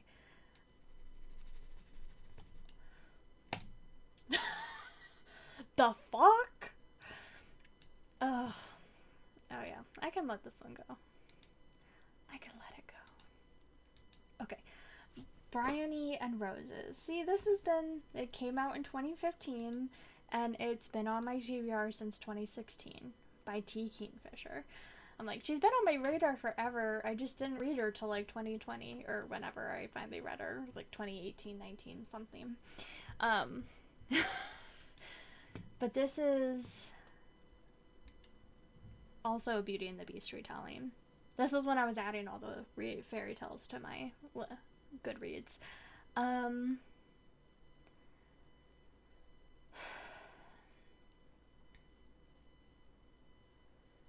Yeah. I know I'm gonna read this because it's T. Kingfisher. It's fantasy, it's romance. I bet it's good. I hope it's good.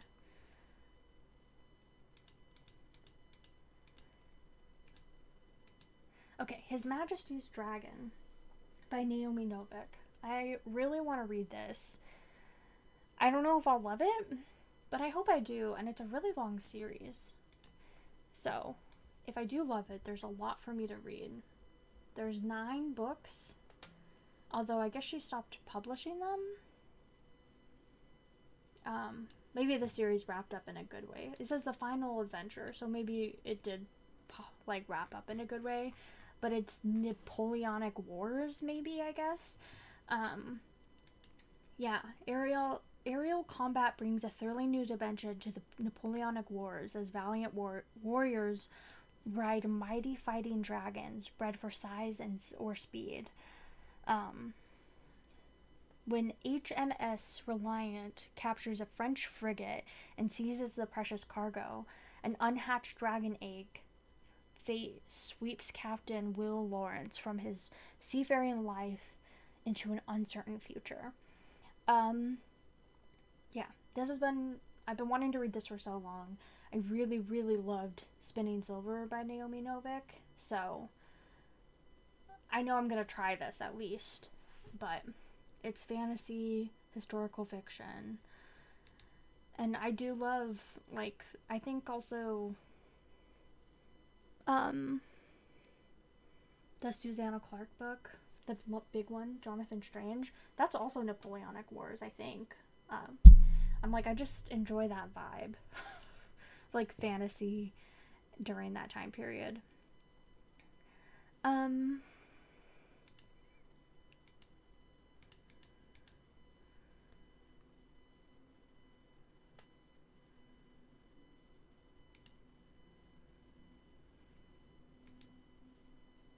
historical fiction, right? Of course. Of course. Oof, East of Eden. How do I feel about East of Eden? So I've never read anything by John Steinbeck. I think the thing I really do want to read is that he has this book, The Acts of King Arthur and His Noble Knights, which I think would be super interesting to read. And I'm always down to read about King Arthur. I don't know. It's one of my soft spots, even though it can be very questionable. But it's not like too big. It's not over 500 pages. And I think it's so interesting that Steinbeck wrote about it. But I don't know if anything else is like near the top of my list of interest.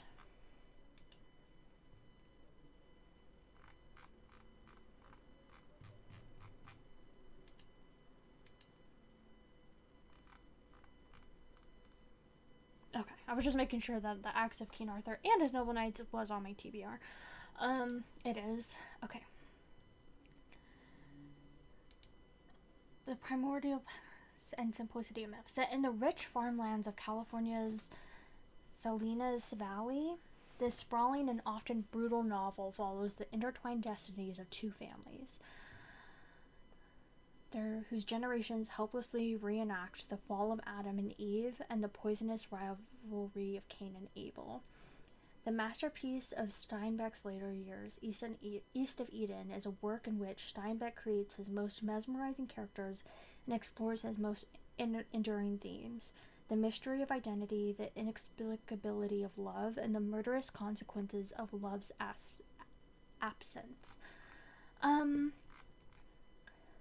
The reason that this has really been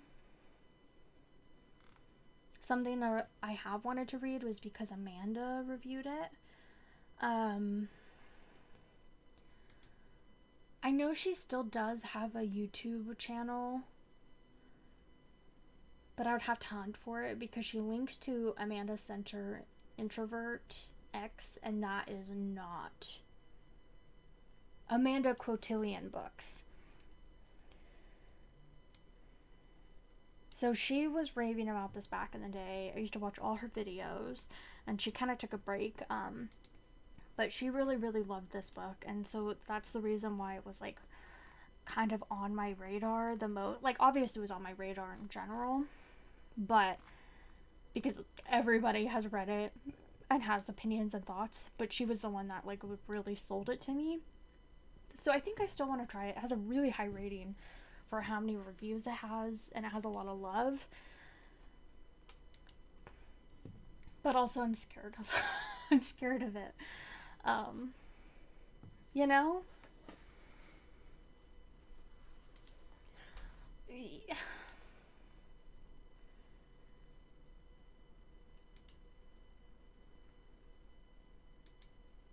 I think it's a spring book. Okay. Lady Chatterley's Lover.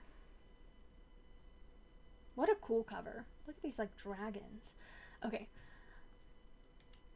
Constance Chatterley feels trapped in her sexless marriage to the invalid Sir Clifford. Unable to fulfill his wife's emotionally or physically, Clifford encourages her to have a liaison with a man of her own class. But Connie is attracted instead to her husband's gamekeeper and embarks on a passionate affair that brings new life to her stifled existence. Can she find a true equality with mellowers despite the vast gulf between their positions in society? One of the most controversial novels in English literature, Lady Chatterley's Lover, is an erotically charged and psychologically powerful description of adult relationships.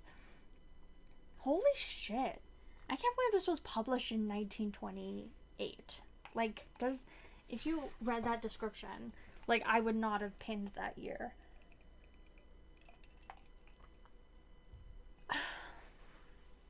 I think just for how much it's like talked about, I think it's worth reading just for like the vast impact it had and how much it's referenced, even though it doesn't have like a high rating.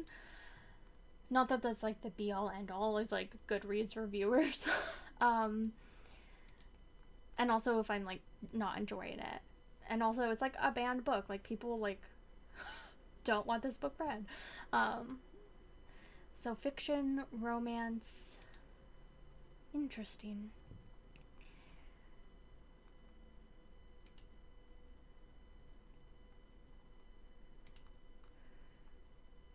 I don't know if it gives a particular vibe. Just throw it in all of them. Okay, The Mysteries of Udolpho. I've tried to read this one a couple times, and it's been a struggle. It's definitely one of those ones that, like, it was in those Monster She Wrote, or whatever it's called, where the author talks about Anne Radcliffe and, like, her impact on, like, the Gothic novel. Because even though she wasn't writing straight horror, what she did write impacted the Gothic novel so much, and, like, I mean, her genre is horror, so, like, it does, like, it's not, like, horror in the way of, like, creature horror or whatever, but, like, anyway, I just think it would be interesting to, like, at least try some of her stuff, and the last time I did try this was so long ago, like, way before I had ever read any horror or read a lot of the people who were influenced by her. Like, the last time I remember, like, really solidly giving this a try, I think I was a teenager. I might have tried it, like, once more very quickly at some other point, but, like, I remember really giving this a solid try as a teenager, so I think it'd be worth trying to try it again. Gothic horror. After Emily St. Aubert is imprisoned by her evil guardian, Count Montoni, in his gloomy medieval fortress in the Apennines, terror becomes the order of the day. With its dreamlike plot and hallucinatory rendering of its characters' psychological states, The Mysteries of Udolpho is a fascinating challenge to contemporary readers. Like, I definitely need to try this again, and it's like, if I don't enjoy reading it, it is what it is. But I think I'm going to try it in the spring or summer. I think that would be a better time for me to read it than trying to read it in the autumn and just like struggling, you know? And this is classic horror, romance, mystery. Woof, that's a lot. Romance, mystery, horror, classic. Perfect. Alright. Maybe the last one, unless I delete it, which I don't think I will. Bright Smoke, Cold Fire. One of the lower rated books on the TBR, probably a 3.27. This is a retelling of... What is this a retelling of? So Cruel Beauty is a retelling of Beauty and the Beast, and Crimson Bound is a retelling of Little Red Riding Hood, maybe? Oh, Romeo and Juliet. There we go. And people have really hated this book. I've heard a lot of people really hate this book. But I've given her books a 1. I'm not a 1. A 4, a 3, and a 2. So I've wanted to try this because I'm like, I wonder what I would think. I was seeing if this was adult or young adult, but it's it's young adult. I'm like, if this was adult, I would maybe try to read her newer book, but it has low ratings and it's young adult. I don't think I want to read that. But I'm not particularly interested in young adult. I feel like I was just wanting to read it for like completionist sake of trying to read all of her books. But now there's new books coming out by her that I'm not interested in. And it's not like I physically own this book or own it digitally or anything. It's not like I have any like obligation to read this. And I don't know if I have like any friends who loved it that was why I was wanting to read it. Oh. Okay, so Kara did like it better than most people seem to, but not like loved it, just really liked it. I don't know. I think I'm okay to let this one go. I liked what I read by her, sort of. There were some I didn't like by her. But I'm okay, yeah. Oh no. Are we gonna be stuck in a cycle? The Unhandsome Prince. And they lived happily never after. Caroline's plan to live happily ever after has hit a snag. She spent months mapping the swamp, building tadpole nets, and kissing every wriggling frog she could get her hands on, and one has finally turned into a prince. Unfortunately, Prince Hal is not as promised in the fairy tales particularly handsome. In fact, he's kind of dorky looking. Hal himself isn't very eager to marry a girl so obsessed with appearances, but he finds that a lot of people have a stake in his impending nuptials. Okay, this might seem like a silly reason to get it off my shelf, but Hal is the name of my brother. In fact, Hal is the name of my brother who died. And I don't really want to read a book with that as like the potential like love interest.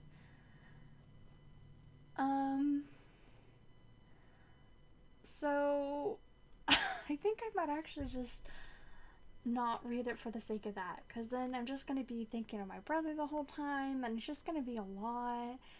I think the cover is very fun and like quirky and silly, but yeah. And this is by the same person who wrote Heroics for Beginners, and I don't know if we can trust him. I didn't even realize that was the same author until just now. So I think I'm gonna DNF'd at page 50 because life is too short.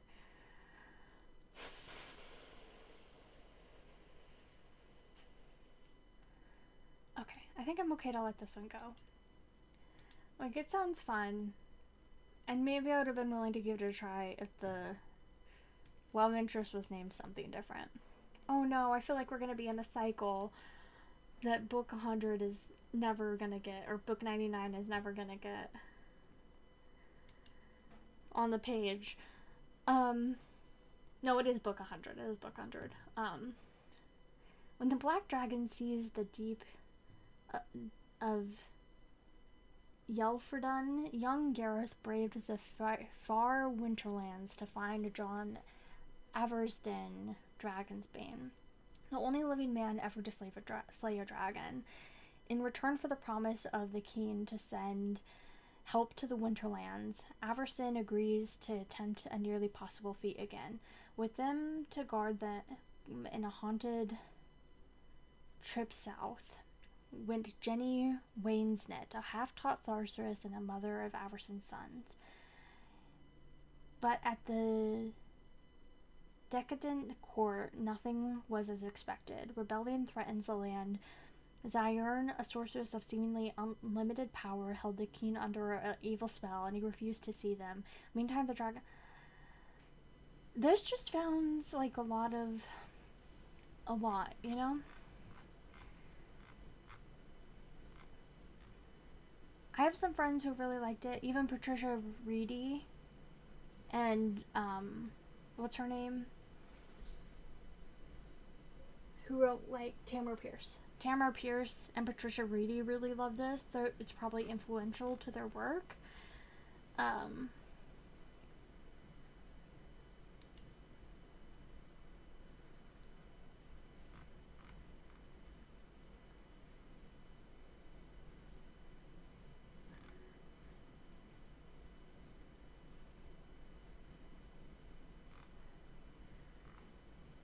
I don't know.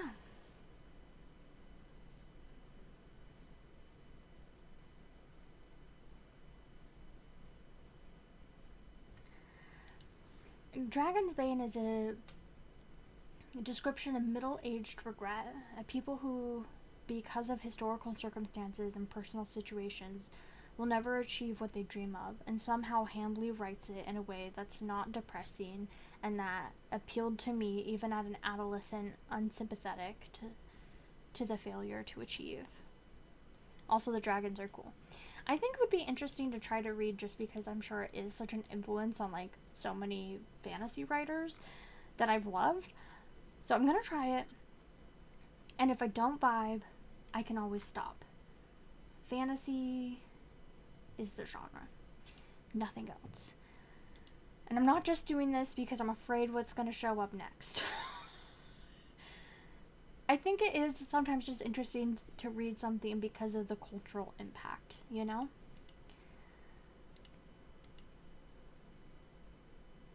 And based off of what it looks like, one of the next 3 books would stay, so we wouldn't have been stuck in that loop forever. But that's so exciting! The first 100 books are done, and that feels good. So after a recap after the first 100 books. So we have 33 in classics, 66 in fantasy. So 66 of them have been fantasy, which is a lot, obviously. Historical fiction is at 15. Horror is at 11, which is much higher than I expected, considering I didn't really start reading horror until like 2021 or something, or 2022. 1 LGBT, which I think was the biggest shock, considering I was very afraid of gay people in my way back in the day. I'm no longer afraid of gay people. 8 mystery thrillers, which I think was also a shock because I really didn't read mystery thrillers either. We got our first nonfiction, which is exciting. Yeah, How to Be a Victorian. 30 romance, 16 sci-fi, and then a good smattering around the different like vibes of seasons. So yeah, there's a lot more to keep going through, but I'm proud of how many I've deleted off. We deleted like over 15 today, I think, or around 15. So that feels good, and the further we go through, I think the easier it will be just to delete. But it's hard with some of these older ones because I'm just so nostalgic for them. I'm like, oh, I don't want to delete. And like, I added so many books, like from July 10th, 2016 to October 29th, 2017. 100 books were added in there. So like, I added so many books at once, and maybe I'm not still interested in all of them. But there's going to be a lot more nonfiction in this section, which is exciting. More science fiction, more genres, because it's very fantasy, very classics heavy at this point. Also very romance heavy. Okay, but I think that's it for today. Thank you for joining me. I'm excited that I'm doing this. I'm excited to be streaming again. Like, I could just be doing this on my own, but it's way better to be streaming it because it's fun to get your input, and anybody who decides to chat throughout this is just I'm so grateful for you. And then also, if you decide to watch in the replay, I also really appreciate that. But either way, thank you. Thank you for being here, and hopefully I'll have another stream in the next week or two, just whenever I have time and I'm feeling good and Chris doesn't need the computer, then I can sneak in here and stream for a couple hours and hopefully keep going.